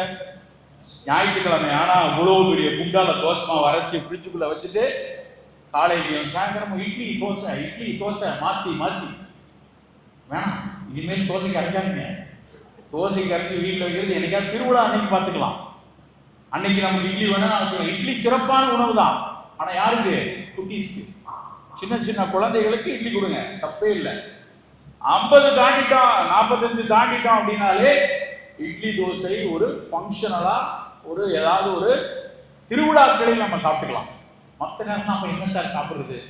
நான் ஒருத்தர் தான் ஒரு மீட்டிங்கில் ரொம்ப வேகமாக சொல்லியிருக்கேன் சார். இவ்வளோ நிறைய ஒரு கப்பு நிறைய சுண்டல், ஒரு பெரிய கப்பில் தாய்லாந்தில் எல்லாம் கொடுப்போம், பெரிய டபரால சூப், சுண்டல், கொஞ்சம் சூப், கொஞ்சம் பழத்துண்டுகள், முட்டை 1 2 புரோட்டீன் வேணும் இல்லையா, அது 2 முட்டை. இல்லை சார் நான் மரக்கறியாளர், அப்போ முட்டைக்கு பதிலாக வந்து பன்னீர், இல்லை சோயா பன்னீர், நிலக்கடலை, அப்படி உங்கள் தட்டில் கொஞ்சம் சுண்டல், கொஞ்சம் சாலட், கொஞ்சம் சூப்பு, கொஞ்சம் முட்டை. அட்டை ஒருத்தர் இருந்துச்சு, சார் இதெல்லாம் பிஃபோர் ஃபுட்டா ஆஃப்டர் ஃபுட்டா அப்படிங்கிறது. டாக்டர்னாலே ஒரு கேள்வி கேட்கலாம், டேய் இதுதான்டா ஃபுட்டு, இது மட்டுமே சாப்பிடணும், அப்போ பசிக்குமே. மனசில் இந்த சோத்தை பார்த்து அரிசியை இட்லியை பார்த்து அதை சாப்பிடலைன்னா பசிக்கும்னு மனம் நினைக்குது. நமக்கு சின்ன பிள்ளையில என்ன சொல்லி கொடுத்துருக்காங்கன்னா, வயிறு முட்டை சாப்பிடு. வயிறு முட்டைல சாப்பிடவே கூடாது, பசிக்குதான், பசித்து புசி. பசி இல்லைன்னா சாப்பிடாதேங்கிறான். அப்போ பசித்து புசிக்கும் போது கொஞ்சம் உணவு இருந்தால் போதும். நம்முடைய செயலுக்கு ஏற்ற மாதிரி நம்ம என்ன போய் 15 கிலோமீட்டர் ஓடிட்டா வரோம், அதிகபட்சம் தினம் 5 கிலோமீட்டர் எப்படியாவது நடந்துருமேனு வேணும்னு மார்னிங்கில் நடக்கிறது மட்டும்தான் வேலையாக இருக்குது. மீதி நேரம்லாம் கம்ப்யூட்டரில் உட்காரோம், இல்லை ஆஃபீஸில் உட்காந்து வேலை செய்கிறோம். நமக்கு அவ்வளவு கார்போஹைட்ரேட் தேவையில்லை. நம்ம உணவு புரதம் அதிகம் உள்ளதா. இப்போ நீங்கள் இங்கே இருக்கவங்கள சராசரி எடைன்னு பார்த்தா 60 கிலோ இருக்கும். 60 கிலோ வெயிட்டு தான் பெரும்பாலானவர்கள் 60லேருந்து 70 இருப்பீங்க. அப்போ 60லேருந்து 70 கிலோ எடை உள்ளவர்களுக்கு 60 கிராம் புரோட்டீன் வேணும். 1 கிலோவுக்கு 1 கிராம் மனசில் கணக்கு வச்சுக்குவாங்க. அப்போ நம்ம அவ்வளோ புரோட்டீன் எடுக்கிறோமா? இல்லை. ஆனால் புரோட்டீன் தான் இம்யூன் பில்டர்ஸ், நமக்கு எதிர்பார்த்தல் கொடுக்கிறது. புற்றுநோய் வராமல் தடுக்கணும், சர்க்கரையினால் பிற நோய்கள் வரக்கூடாது, எல்லா இம்யூன் சிஸ்டமும் புரோட்டீனை டிபெண்ட் பண்ணியிருக்கு. அப்போ அந்த புரோட்டீனை மிகச்சிறப்பாக எடுக்கணும்னா நீங்கள் முட்டையோ சோயாவோ இந்த மாதிரி எடுத்துக்கணும். தயவு செய்து இட்லி, தோசை, பூரி, பொங்கல்ங்கிற விஷயம்லாம் ஒரு சிறப்பு உணவுகளாக என்னைக்காவது ஹோட்டலில் போய் குடும்பத்தோட மகிழ்ந்து சாப்பிட்றீங்களா, இல்லை ஏதாவது ஒரு கல்யாண வீடா, அன்னைக்கு போய் சாப்பிட்டுக்கோம். மற்ற நேரங்களில் வீட்டில் சாப்பிடக்கூடிய விஷயமா இந்த மாதிரி உணவு இருக்குது. மதிய உணவுன்னு எடுத்தோம்னா சோறை இப்படி குமிச்சு அது மேலே குழம்பு விட்டு கவனமாக உருட்டி, ஆனால் வேணாம். உங்கள் வீட்டில் யாரெல்லாம் வீட்டில் வந்து இந்த அன்னக்கரண்டின்னு ஒன்று இருக்கும் இல்லையா, அந்த அன்னக்கரண்டி இருந்ததுன்னா தர்மபுரியில் எந்த பக்கம் கிழக்குன்னு பார்த்து அந்த பக்கமாக நின்று தலையை சுற்றி எரிஞ்சுங்க. ஏன்னா அந்த அன்னக்கரண்டியை பார்த்தாலே எனக்கு இந்த பிடபிள்யூடி ஆஃபீஸில் பொக்லைன் எந்திரம் வச்சுருப்பாங்கல்ல, பாலப்பாலமாக அப்படி எடுத்து போடுறது, அது மாதிரியே எனக்கு தோணும். உலகத்திலேயே அவ்வளோ பெரிய கரண்டி நம்ம ஊரில் மட்டும்தாங்க இருக்குது. இவ்வளோ பெரிய அன்னக்கரண்டியை நான் எங்கேயும் பார்த்ததில்லை. அதில் வேற மறுசோறு சாப்பிடலையா? நீங்கள் மறுசோறு தான் சாப்பிட போட்டாதீங்க, அவன் போயிடுவான். சோறு ஒரு தடவை போட்டால் போதும். இனிமேல் முடிந்தால் சோறுக்கு ஸ்பூன் வச்சுக்கலாம். ஸ்பூனில் எடுத்து போட்டு கை கொஞ்சம் வலிச்சா நிறுத்திடுவோம். சோறு குறையா இருக்கணும். காய்கறி, கீரை, புலால் உணவு, மீனோ, முட்டையோ, மட்டனோ எதுனாலும் இருக்கும். ஆனால் சோறு குறைவாக தான் இருக்கணும். அந்த அரிசி சோறும் வெள்ளையா இருக்க வேண்டாம். நம்ம பல பேருக்கு வெள்ளை வியாதி இருக்கு. வெள்ளையா இருக்கவன் போய் சொல்ல மாட்டான், அப்படிலாம் படம் எடுக்கிறாங்க. உண்மையிலேயே கருப்பு தான் சிறப்பு. ஆக சிறந்தது கருப்பு தான். இருக்கிற நிறங்களிலேயே கருப்பு தான் சிறப்பு. அது எல்லா விஷயத்திலையும். ஆனால் நம்ம வந்து தவறுதலாக மனதில் வந்து வெள்ளைன்னு ஒரு வெள்ளை வியாதி பிடிச்சி அலையிறோம். வேண்டாம். அரிசி மிகச்சிறப்பாக இருந்துச்சு. அதுக்கு பட்டை தீட்டி பாலிஷ் போட்டு சில்கி பாலிஷ்லாம் போடுறான். அதுக்கு சினிமாவில் ரெடி போகுது. அப்படியே மின்ன நம்ம அரிசி அப்படி மல்லிகைப்பூ மாதிரி அரிசி இருக்கணுங்கிறான். மல்லிகைப்பூனா மல்லிகைப்பூ போய் வாங்கிட்டேன். அரிசியில் இருக்கு மல்லிகைப்பூ மாதிரி இட்லி, மல்லிகைப்பூ மாதிரி அரிசி தேவையில்லை. உங்கள் வீட்டு சோறு ஆஷ் கலரில் இருக்கணும், இட்லி நல்ல பழுப்பு கலரில் இருக்கணும். நான் ஒரு நாள் ஒருத்தர் வீட்டுக்கு போயிருந்தேன், ஒரு ஃப்ரெண்டு வீட்டுக்கு. அங்கே போயிருந்தப்ப ஒரு அம்மா என்னை அந்த இடத்துல அவங்க அம்மாவும் பையனும் வேற ஏதோ வேலையாக வந்திருக்காங்க. வந்தப்போ அந்த அம்மா என்னை பார்த்தோன்னே கண்டுபிடிச்சிருச்சு. சார் நீங்கள் இந்த கம்பு சோளம் அப்படின்னு என்னை பார்த்தோன்னே கண்டுபிடிச்சி ரொம்ப ஆர்வமாக அவங்களோட ஒரு செல்ஃபி எடுத்துக்கலாமெல்லாம் எடுத்தாங்க. அவன் பையன் அவன் உலகத்துலேயே நான் கிடையாது, நீ யாருனே தெரியாது அவனுக்கு. அவன் ஃபோனில் ஏதோ நோண்டிகிட்டு இருந்தான். அவனை கூப்பிட்டு டே இந்த அங்கிள் தெரியுதா, இந்த அங்கிள் தெரியுதான்னு அவங்களுக்கு பரபரப்பில் காட்டுறாங்க. அவன் தெரியல அப்படின்னு பார்த்துட்டு இருக்கான். அப்புறம் அவன்கிட்ட வந்து டே நம்ம வீட்டில் நான் அந்த வரகு தோசை சோள பணியாரம்லாம் செய்வேன்ல, இவர் சொல்லித்தான் அப்படின்னா. உடனே அவன் என்னுடைய ஒரு முறை படைச்சான்.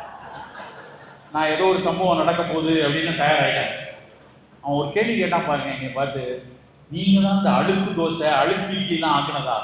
ஒழுங்கா வெள்ளை இருந்த இட்லியை எல்லா இடத்துலையும் இப்படி அழுக்காக்கிட்டீங்களா? அவனை அதுக்கு பேர் அழுக்கு தோசைன்னு வச்சுருக்கான். உண்மையிலே வேதனையாக இருந்துச்சு. கருப்பை அழுக்கு என்று நாம் கற்றுக் கொடுத்துருக்குறோம். அந்த சமூகம் எவ்வளவு தவறான விஷயம். கருப்பு சிறப்புன்னு கற்றுக்கணும். அவனை கொஞ்ச நேரம் கிளாஸ் எடுத்ததே அழுக்கு இல்லடா, அதை அழுக்குன்னு நினைக்காத அப்படின்னு சொல்லி அவனுக்கு அதை பேச வேண்டிய சூழல் இருக்குது. நண்பர்களே, நம்ம வீட்டில் சோறு சிகப்பாக இருக்கலாம், மாப்பிள்ளை சம்பா போட்டு சிவப்பாக இருக்கலாம், கருப்பு கவுனி போட்டு கருப்பு கவுனி அரிசி வச்சுக்கலாம். சிறுதானிய அரிசிகள் கண்டிப்பாக ஏதாவது வாரத்துக்கு 4 நாளாவது, ஒரு நாள் கம்பச்சோறு, ஒரு நாள் வரகரிசி சோறு, ஒரு நாள் வந்து திணைச்சோறு, ஒரு நாள் ஒரு சாமை தயிர் சாதம், ஒரு நாள் குதிரைவாளியில் ஒரு பிரியாணி. ஏன் செய்யக்கூடாது? எல்லா நாளும் நமக்கு அதே சில்கி பாலிஷ் பொன்னி வேணும்னு நினைக்க வேண்டாம். ஒவ்வொரு தானியங்கள்லையும் ஒரு சிறப்பு இருக்கு. அரிசியையும் கம்பையும் இப்படி ரெண்டையும் ஒப்பிட்டு பார்த்தீங்கன்னா அரிசியை விட கம்புல 8 மடங்கு இரும்பு சத்து இருக்கு. அவ்வளவு இரும்பு சத்து கம்புல இருக்கு. வரகரிசி சர்க்கரையை வேகமா சேர்க்க விடாது, கொஞ்சம் மெதுவா கொடுக்கும். எல்லாமே கார்போஹைட்ரேட் தான், ஆனா வேகமா சேராது. ரெசிஸ்டன்ஸ் ஸ்டார்ச் நிறைய இருக்கு. 50க்கு மேற்பட்டவர்கள் நம்ம அன்றாட வாழ்க்கையில சிறுதானியங்களுக்கு ஒரு மிகுந்த இடம் கொடுக்கணும். சார் சிறுதானியம் டைஜஸ்ட் ஆகாது, எனக்கு லேச சூடாகும், இதெல்லாம் நம்ம மன பிராந்தி மாதிரியே அது கெடுதல். அப்படி தேவையில்லை. நம்ம கொஞ்சம் கொஞ்சமாக நம் சிறுதானிய உணவுகளை நம் உணவில் அன்றாடம் சேர்த்து கொண்டே இருப்பது ரொம்ப ரொம்ப முக்கியம். அதை விட முக்கியமானது 6 சுவைகளும் நாம் சேர்க்கணும். 6 சுவைகள். ஆமாம் சார் ஸ்வீட் தானே சாப்பிட்றேன் சார் அப்படின்னா அது முட்டாள்தனம். இனிப்பு பழங்களிலிருந்து வரணும். அல்வால இருந்து மைசூர் பால்ல இருந்து வர வேண்டாம். இனிப்பு பழங்கள்ல இருந்து வரணும். சுவைக்கு முதல்ல நம்ம பரிமாற வேண்டியது பழம். ஒரு கப்பு நிறைய பப்பாளி பழம், இல்லை நெல்லிக்காய், இல்லை வாழைப்பழம், இல்லை கொய்யாப்பழம். சர்க்கரை வியாதிக்காரங்க வாழைப்பழம் வேண்டாம். மற்ற எல்லாரும் இந்த பழங்களை முதலில் துவங்கணும். பழங்களுக்கு இருக்கக்கூடிய பயன் உலகத்தில் வேற எந்த உணவுலையும் அவ்வளவு கிடைச்சல. மாதுளை ஆகச்சிறந்த பழங்கள்ல ஒண்ணு. உளவியல் ரீதியாக மனதில் சிக்கல் இருக்கு, கவலை இருக்கு, என்ன வசதி இருந்தாலும் எனக்கு ஒரு மாதிரி ஒரு அழுத்தமான மனம் இருக்கிறது, மகிழ்ச்சியா இல்லை அப்படின்னா மாதுளை சிறப்பு. செரட்டோனின் அப்படிம்பாங்க. செரட்டோனின்ங்கிறது மூளையில மகிழ்ச்சியை கொடுக்கக்கூடிய ஒரு சுரப்பு. அது மாதுளையிலையும் வாழைப்பழத்துல மட்டும்தான் இருக்கு. உலகத்துல சைக்கியாட்ரிக் எய்மெண்ட்டுக்கெல்லாம் செர்னேஸ் இன்ஹிபிட்டார்ஸ் கொடுப்பாங்க. அவன் மாதுளம்பழத்தில் இப்பொழுது சத்தை பிரித்து எடுத்து கொடுக்க ஆரம்பிச்சிட்டான் உலகம் முழுக்க. நாம ஏன் சாப்பிடக்கூடாது? ரெகுலராக கொஞ்சம் மாதுளம்பழம் எடுக்கலாம், கொய்யாப்பழம் எடுக்கலாம், நாவல் பழம். மறந்தே போயிட்டோம். இந்த நாட்டுக்கு பேரே, பாரத தேசத்துக்கு இன்னொரு பேரே ஜாமூன் ஐலண்ட். அப்படிதான் இருந்துச்சு ஒரு காலத்துல. அவ்வளவு நாவல். இந்த பக்கத்தில் இருக்கக்கூடிய அத்தனை மலை வளத்திலையும், தர்மபுரியை சுற்றி இருக்கக்கூடிய அத்தனை வளத்திலையும் நாவல் இருந்திருக்கிறது. இங்கே எல்லாம் தெரிந்ததாக நாம் நினைக்கக்கூடிய அந்த பாரி வள்ளல், அவரோடு இணைந்து பயணித்த கபிலர் பல பாடல்கள் நாவலை பற்றி சொல்றார்.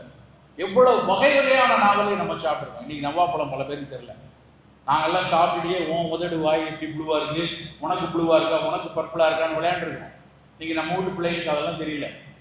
என்ன ப்ளூ, அதாவது இந்த சாக்லேட்ஸ்ல கலரிங் ஏஜென்ட் கொண்டு வருதா அப்படின்னு கேட்குறாங்க. ஆனா பழங்கள்ல நாவல் பழம் மட்டும்தான் துவர்ப்பும் இனிப்பும் கலந்த ஒரு பழம். அந்த துவர்ப்பு தன்மை சர்க்கரை வியாதியை குறைக்கக்கூடியது. கண்ணுசாமி பிள்ளை அப்படின்னு ஒரு பெரிய சித்த வைத்தியர், அவர் தஞ்சாவூர் மாவட்டத்தில் இருந்தவர். கண்ணுசாமியம் அப்படின்னு ஒரு புக் எழுதியிருக்காரு. அதுல அந்த நாவல் பழத்தினுடைய கொட்டை, அதுல இருக்க மேல் சுவர் எந்த அளவுக்கு சர்க்கரையை கட்டுப்படுத்தும் என்று ஒரு மாத்திரையை கொடுக்குறாங்க. இன்னைக்கு பல ஆராய்ச்சி பண்ணி அது எவ்வளவு பயன்படுதுன்னு நாங்கள் பார்க்குறோம். அவ்வளவு சிறப்பான பழங்கள் பிரதானமாக நம்ம உணவுல இருக்கு. ஃபர்ஸ்ட் ஃப்ரூட்ஸ் தான் கொடுக்கணும். வெளிநாட்டுக்காரன் அதை டெசர்ட் ஆக்கி கடைசியில் கொடுக்கலாம். நல்லா தின்னு முடிச்சுட்டு கடைசியாக பந்தியில் போனால் பழம் சாப்பிட்றீங்களா, அது சர்க்கரையை தான் கூட்டும். பழங்களை முதல்ல சாப்பிட்டுக்கணும். உங்க பரிமாறும் போது முதல்ல பழம். இனிப்புக்கு தலை தித்திப்பு கடை கைப்பு அப்படின்னு யாரு ஆச்சார கோவையில சொல்லியிருக்காரு. தலை தித்திப்பு கடை கைப்பு. முதல்ல இனிப்பு பழங்கள், கசப்பு கடைசியில் இருக்கணும். கசப்பு நம்ம மறந்தே போயிட்டோம். நல்லா யோசிச்சு பாருங்க. இன்றையிலிருந்து கடந்த 7 நாட்கள்ல எத்தனை பேர் நம்மில் தினசரி கசப்பு சாப்பிடுறோம்? தினசரி இருக்காது. தினசரி எத்தனை பேர் உப்பு சாப்பிடணும்? எல்லாரும் உப்பு இல்லாமல் சாப்பிடுறது. ஏன் சொல்லிட்டாங்க உப்பு இல்லாம பண்ண குப்பையிலே சொல்லியிருக்காங்க சார். உப்பு போடாமல் சாப்பிடவே முடியாது. ரொம்ப கொடூரமான விஷயம் என்னன்னா, உலகத்திலேயே மிக அதிகமாக உப்பு சாப்பிட்ற கூட நம்ம தான். உலக சுகாதார நிறுவனம் ஒரு நாளைக்கு 4 கிராம் தான் உப்பு சாப்பிட சொல்லுது. நம்ம எவ்வளவு சாப்பிட்றோம் தெரியுமா? 8 கிராம். அதனாலதான் சிறுநீரக நோய்கள் கூடிக்கொண்டே இருக்கிறது. நம்மளே ஒரு நல்ல ஒன்று புரிஞ்சுக்கோங்க. பல விஷயத்தை நம்ம தப்பா புரிந்து கொள்கிறோம். உப்பில்லா பண்டம் குப்பையிலேங்கிறது டேஸ்டுக்காக சொன்னதில்லை. ஒரு அழகான புத்தகம், அது மறந்துட்டேன் அந்த தலைப்பு, ஜெயமோகன் எழுதின ஒரு புத்தகம். ஒரு புறவின்னு, ஒரு ஈராறு புறவின்னு அந்த புத்தகம், ஒரு கதை. அதில் ஒரு சித்தர் சொல்றாரு. ஒரு சித்தர் மேலே இருக்காரு. அவரை பார்க்குறது நானும் சித்தராகணும் அப்படின்னு சொல்லிட்டு ஒருத்தர் கண்ணாப்பின்னான்னு தவாலாம் செய்யணுமா அப்படிலாம் கேட்டு போயிருக்காரு. நான் மேலே இருப்பேன், நீ 2 தடவை மேலே கீழே ஏறி வாங்குறாரு. அது மொட்டை பாறை. அந்த வெயிலில் ஏறி வேர்த்து விறுவிறுத்து மேலே போய், ஐயா இங்கே வர சொன்னீங்களே இந்த வெயிலோட, எப்படி நான் சித்தராகிறது அப்படின்னு கேட்டப்ப, உனக்கு ஒரு செய்தி சொல்கிறேன், முதல்ல உன் உடம்ப நல்லா பார்த்துக்கணும். உப்பில்லா பண்டம் குப்பையிலே அப்படிங்கிறாரு. இவருக்கு புரியல, என்னன்னா உப்பில்லா பண்டம் குப்பையிலே இருக்கிறாரு. உன் உடம்புல இருந்து வேர்வை வெளியே வரல அப்படின்னா உன் உடம்பு குப்பையில போயிடும். நல்ல வேர்க்க விறுவிறுக்க வேலை செய்யடா, அதுதான்டா உப்பில்லா பண்டம் குப்பையிலேன்னு சொல்லியிருக்காங்க. ஆச்சரியமா இருக்கு. மக்கள் எப்படி யோசிச்சிருக்காங்க. ஆனா நாம வந்து ஊறுகாய் போட்டுருணும்பா, உப்பில்லா பண்ண குப்பையில ஊறுகாயை போடு, தொக்க போடு, உப்பை கொஞ்சம் கூட போடு, நம்ம போட்டு சாப்பிட்டுக்கிறோம். உப்பை குறைவாக எடுத்துக்கொள்ளுங்க, இனிப்பை குறைவாக எடுத்துக்கொள்ளுங்க, கசப்பையும் துவர்ப்பையும் கூடுதலா எடுத்துக்கொள்ளுங்க. உப்பு இனிப்பும் குறைச்சிக்கணும், கசப்பும் துவர்ப்பும் கூட்டிக்கணும். கசப்பு எதுலாம் இருக்கு? உள்ளி வேப்பிலையில மட்டும் இல்லை, கருவேப்பிலை, சுண்டக்காய், வெந்தயம், கோவக்காய், எல்லாத்துலேயும் கசப்பு இருக்கு.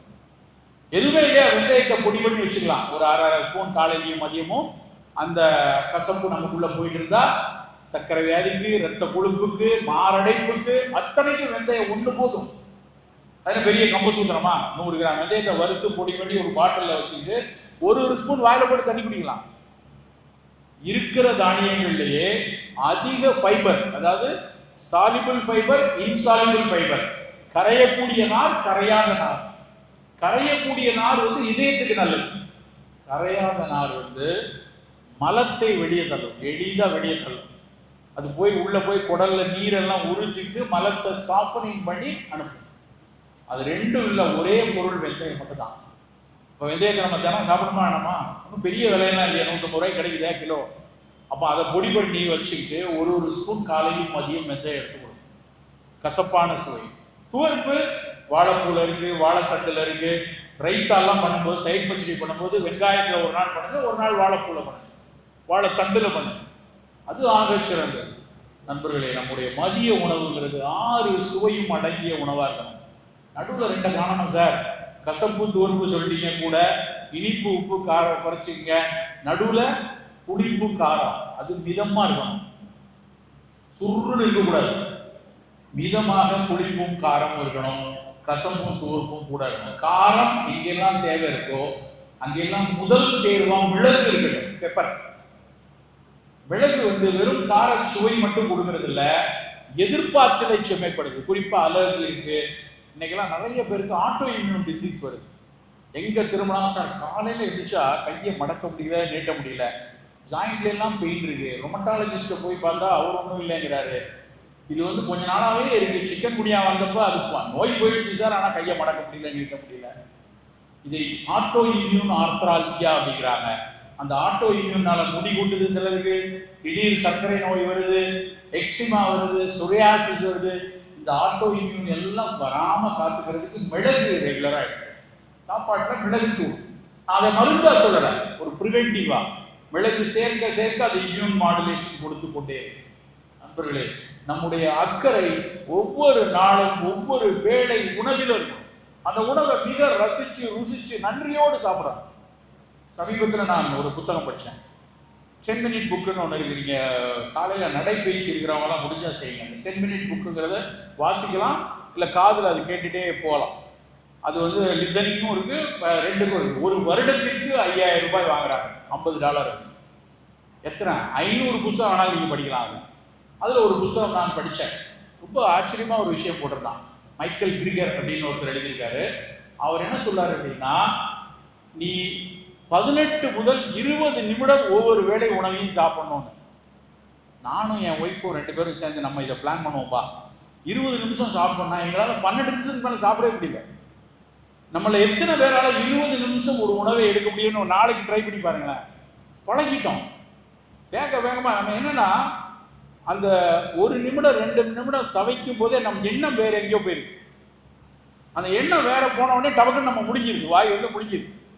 அப்படியே பழகிடும். அவன் என்ன சொல்றான்னா, நீ நொறுங்கி நல்ல வாயால நொறுக்கி உமிழ்நீரை கலந்து ரசித்து அதை ஒரு தவப்பயிற்சி மாதிரி சாப்பிட சொல்றான். அந்த சமைத்தவர்களுக்கு நன்றி கூறலாம்.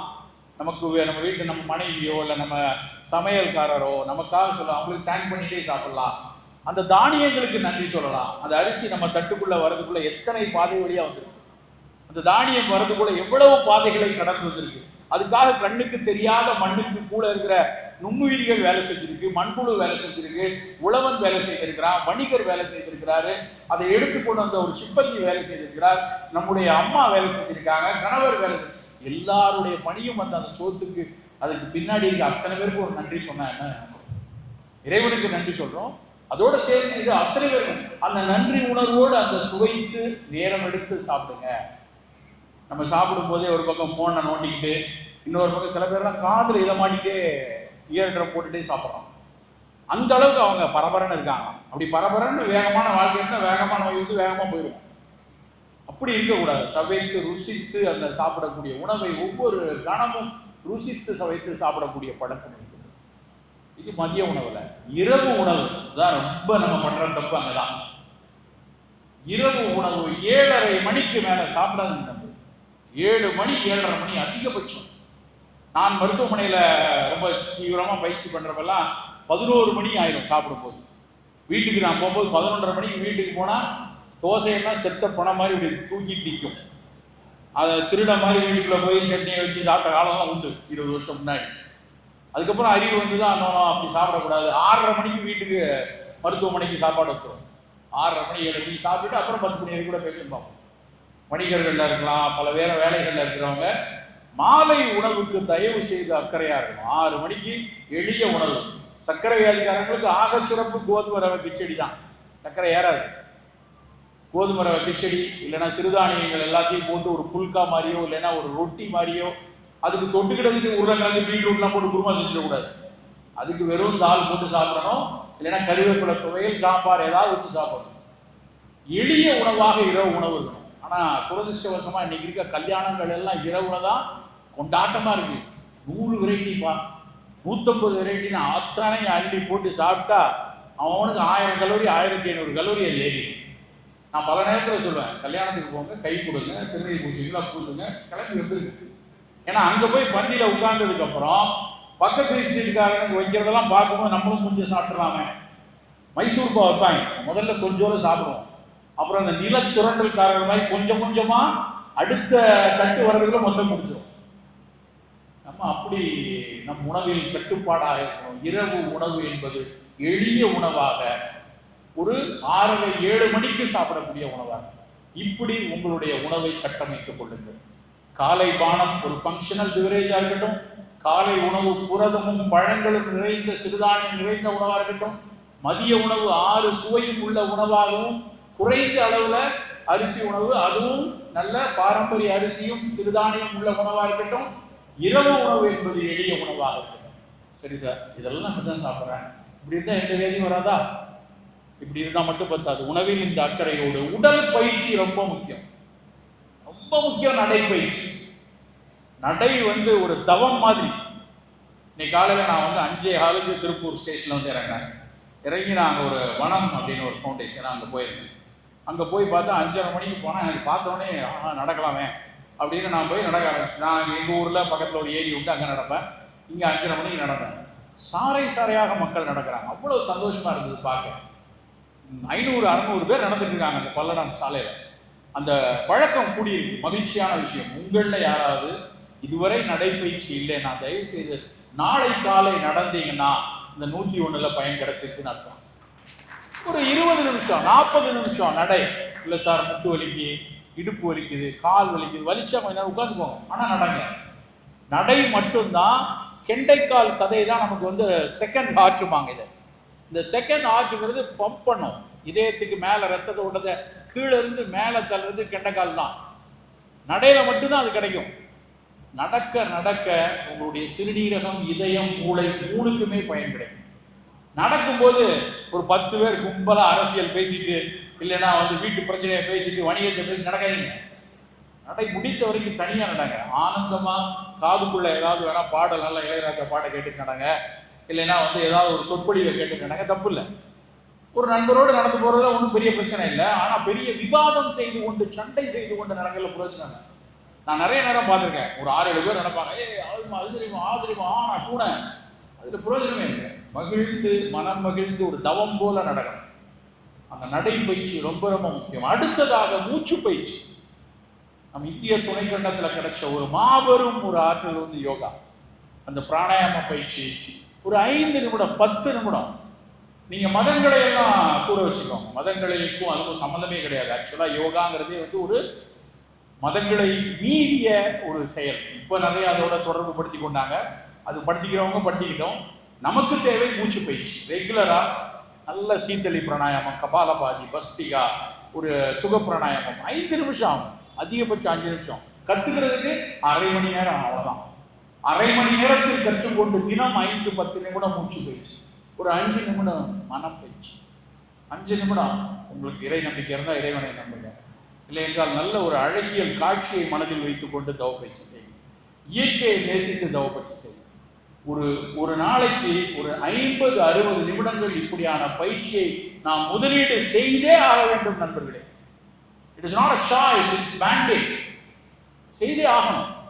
அப்போதான் நமக்கு பல நோய்கள். சீதளி பிராணாயாமம் அப்படிங்கிற ஒரு மூச்சு பயிற்சியில இரத்த கொதிப்பை கட்டுப்படுத்த முடியும்னு ஆராய்ச்சி பண்ணி சொல்றாங்க. பல பேருக்கு ஹிடனா ரத்த கொதிப்பு எப்பவுமே இருக்கு. நான் மாத்திரை போறேன் சார், ஆனாலும் 140, 90, 150, 100 வருது, டாக்டரை பார்த்தாலே வருது சார் அப்படிம்பாங்க சில பேர். அப்படின்னால சீத்தளி பிராணாயாமம் ரெகுலராக செய்து பாருங்க, அந்த கொஞ்சம் கொஞ்சமாக அந்த கட்டுப்பாடு வரும். எல்லாத்தையும் தாண்டி மனம் மிகச்சிறப்பாக இருக்கும். மன மகிழ்ச்சிங்கிறது யாரும் கொண்டு ஒரு பாக்கெட்டில் மடித்து கையில் கொடுக்க முடியாது. நீங்கள் 1000 ரூபா கொடுத்தா ஒரு மன மகிழ்ச்சி இந்த வாங்கிக்கோங்க அப்படி கொடுக்க முடியுமா? நமக்கு தான் அந்த புரிதல் வேணும். நமக்கான உலகம் எது, நாம் எப்படி வாழ போகிறோம், நம்மளுடைய முதுமையில் எது வேணும், எதெல்லாம் நீங்கள் விட்டு விடுதலையாகின்னு சொல்லுவார் பாரதியார். விட்டு விடுதலையாகணும். போதும்பா, பிள்ளைகளை படிக்க வச்சதுக்கு அப்புறம் அவன் பாடு, அவனுக்கு நாளைக்கே சொத்து சேர்க்கணும், வீடு அப்படி இது பண்ணணும், தேவையில்லை. அவருக்கு நான் கொடுக்க வேண்டியது கல்வி தான். வாழ்க்கையில் கல்வி கொடுத்தாச்சா அந்த கடமை முடிந்தது. சொத்துக்கள் அவன் தேடட்டும். கல்வியை ஆகச் சிறந்தது கொடுப்பதும் ஆகச் சிறந்த ஒழுக்க சீல மனிதனாக வளர்ப்பது மட்டும்தான் தாய் தந்தையருடைய அடிப்படை கடமை. பொருளீட்டுவதோ சொத்துக்களை சேர்த்து கொடுக்கறதோ கிடையாது. அப்படி ஒரு சரியான பழக்கத்தை அவர்களுக்கு கற்றுக் கொடுத்து நல்ல ஒரு வாழ்வியலுக்குள் அவர் நுழைச்சிட்டாங்கன்னா நீங்க உங்களுடைய வாழ்க்கையை பாருங்க. 80 வயசுலையும் சில பேர் மகனுக்கு இப்படி ஆகிப்போச்சு, மருமக இப்படி பேசுறா, அவன் அச்சுதான் தெரியுமா, அவன் அன்னைக்கு அப்படி பண்ணிட்டான், ஒன்று விட்ட மாமன், இது எதுக்கு? விட்டு விடுதலையாகும் அவசியம் இல்லை. அதுக்காக பிறருடைய வருத்தங்களை புரிந்து கொள்ளாமல் இருக்க சொல்லல. அத்தனை மனிதர்களுடைய வருத்தங்களையும் நாம் புரிந்து கொண்டு அவர்களுக்கு உரிய உதவிகளை செய்வதற்கு என்ன உங்களால் முடியுமோ அதை செய்யணும். சொந்தக்காரன், சொக்காரன், ஊர்க்காரன் அப்படின்னு சொல்லி அதுல நேரத்தை செலவழித்து மனதை அழைக்கழிக்க கூடாது. உடல் மிகச்சிறப்பா இருக்கணும், மனம் மிகச்சிறப்பா இருக்கணும். மனமது செம்மையானால் மந்திரங்கள் ஜெபிக்க வேண்டாம், மனமது செம்மையானால் வாசியை ஏற்க வேண்டாம், மனமது செம்மையானால் வாசியை நிறுத்த வேண்டாம், மனமது செம்மையானால் மணி மந்திர அழுத்தம் வேண்டாமே சொல்லிடலாம். மனம் மட்டும் நல்லா வச்சுக்கோ. ஒரு ஹாப்பி மொமெண்டம் நமக்கு இருந்தா வேற எந்த பிரச்சனையும் வராது. உடலை சரியாக வைத்துக் கொள்வதற்கு உணவும், உள்ளத்தை மிகச் சரியாக வைத்துக் கொள்வதற்கு பிராணாயாம பயிற்சியும், மனவள நம்ம மனத்தை செம்மையாக வைத்துக் கொள்ளக்கூடிய பயிற்சியும் ஆகச்சிறந்த விஷயம். மிகச்சரியாக செய்து கொள்ள. இதெல்லாம் தாண்டி மருத்துவ சோதனைகளும் அவசியம் நண்பர்கள். நான் கடைசியாக வலியுறுத்தி சொல்வது, நம் ஆரோக்கியம் எப்படி இருக்கிறது, என்னுடைய உடல் மிகச்சரியாக இருக்கிறதா? நான், என் மனைவி, என் குழந்தை 3 பேரும் நாங்கள் ஒரு ஃப்ரீ செக்அப் பண்ணுறதுக்காக 4 நாள் முன்னாடி புக் பண்ணியிருந்தோம். என் மனைவியால் வர முடியல, அவங்களுக்கு ஒரு பணி இருக்குது, அவங்க வரல. நானே என் பொண்ணு போய் பண்ணிட்டு வந்துட்டோம். எல்லாம் பார்த்துட்டு வந்தாச்சு. சரி, இதெல்லாம் சரி பண்ணணும், இப்படி பண்ணணும்னு பேசிட்டு விட்டாங்க. என் மனைவி அதெல்லாம் எனக்கு ஒன்றும் இல்லை, நான் தான் நல்லா இருக்கேன். நானும் என் பொண்ணு சண்டை போட்டு நாளைக்கு நான் தருமபுரி போகிறேன், எப்படியாவது நாளைக்குள்ளே அவளுக்கு பண்ணி அப்படின்னு சொல்லி இன்னைக்கு காலையில் போய் பண்ணிவிட்டு அவங்க எனக்கு அனுப்பியிருந்தாங்க. குறிப்புகள்லாம் அனுப்பிதான் எல்லாம் நல்லா இருக்குது, ஒரு பிரச்சனையும் இல்லை. ஆனால் நாம் பார்த்து கொண்டே இருக்கணும். நம் உடல் சர்க்கரை சரியா இருக்கா, இரத்த கொழுப்பு சரியா இருக்கிறதா, இதயம் சரியாக துடித்து கொண்டிருக்கிறதா, சிறுநீரகம் சரியாக செயல்படுகிறதா, வாஸ்குலார் ஹெல்த் நல்லா இருக்கான்னு நம்ம தெரிந்து கொள்ளணும். நம்முடைய குடும்ப மருத்துவரிடம் தெரிஞ்சுக்கணும். நீங்க அதுக்காக பெரிய மருத்துவமனையில போய் இருக்கணும்னு அவசியம் இல்லை. எல்லாருக்கும் ஒரு குடும்ப மருத்துவர் வேணும். அந்த காலத்துல எல்லாம் எல்லாரும் பழைய சிவாஜி படம்லாம் பார்த்தீங்கன்னா பாலாஜின்னு ஒரு கேரக்டர் இருக்கும். அவன் பெரும்பாலும் ஃபேமிலி டாக்டராகவே வருவான். கூடவே அவன் பார்க்குற பொண்ணை இவரும் பார்ப்பாரு, நீ பார்த்த பொண்ணை நான் பார்க்க வேண்டும், இப்படிலாம் பாட்டு பாடுவாங்க. அப்படி ஒரு உறவு அழகா இருந்துச்சு. குடும்ப மருத்துவர் பெரும்பாலும் டாக்டர் அங்கிளா இருப்பார். அந்த டாக்டர் அங்கிளா இருக்கும்போது நம்ம போய் பத்திரிகை கொடுப்போம், வீட்டு கல்யாணத்துக்கு வாங்கப்போம். அப்படியான ஒரு உறவு மருத்துவரோடு இருக்கணும். அப்பதான் நீங்க நாளைக்கு போய் வைத்த வலின்னு சொன்னா இது உண்மையிலேயே உன் வைத்த வலியா இல்லை மாமியாருக்கு உனக்கு பிரச்சனையா அப்படிங்கிறத அவரால் யோசிக்க முடியும். அப்படி ஒரு குடும்ப மருத்துவர் உலகம் நாம் தொலைத்திருக்கிறோம். அதை வைத்துக் கொள்ள வேண்டும். அவர்களை வைத்து நமக்கான நம்முடைய தாய் தந்தையருக்கு என்ன நோய் இருந்துச்சு, நம்ம மரபா என்ன நோய் இருந்துச்சு, நமக்கு வரக்கூடிய வாய்ப்பு இருக்கிறதா என்பதை ஒரு 3 ஆண்டுகளுக்கு ஒரு முறை, 2 ஆண்டுகளுக்கு ஒரு முறை, 60களை தாண்டினா வருடம் சோதித்துக் கொள்வதும் மிக மிக முக்கியம். நண்பர்களே, இந்த நிகழ்ச்சியில இவ்வளவு நேரம் நிறைய விஷயங்களை எடுத்திருப்பீங்க. இந்த எடுத்த விஷயங்களை அப்படியே காதுல வாங்கிட்டு போயிடாம நாளை முதல் நடைப்பயிற்சியும் உடல் பயிற்சியும் உணவில் இத்தனை பயிற்சியும் நாம் எடுத்துக்கொண்டால் ஆனந்தம் என்றைக்கும் பேரானந்தமாக இருக்கும் என்று கூறிக்கொண்டு வாய்ப்பளித்தமைக்கு நன்றி கூறி விடைபெறுகிறேன்.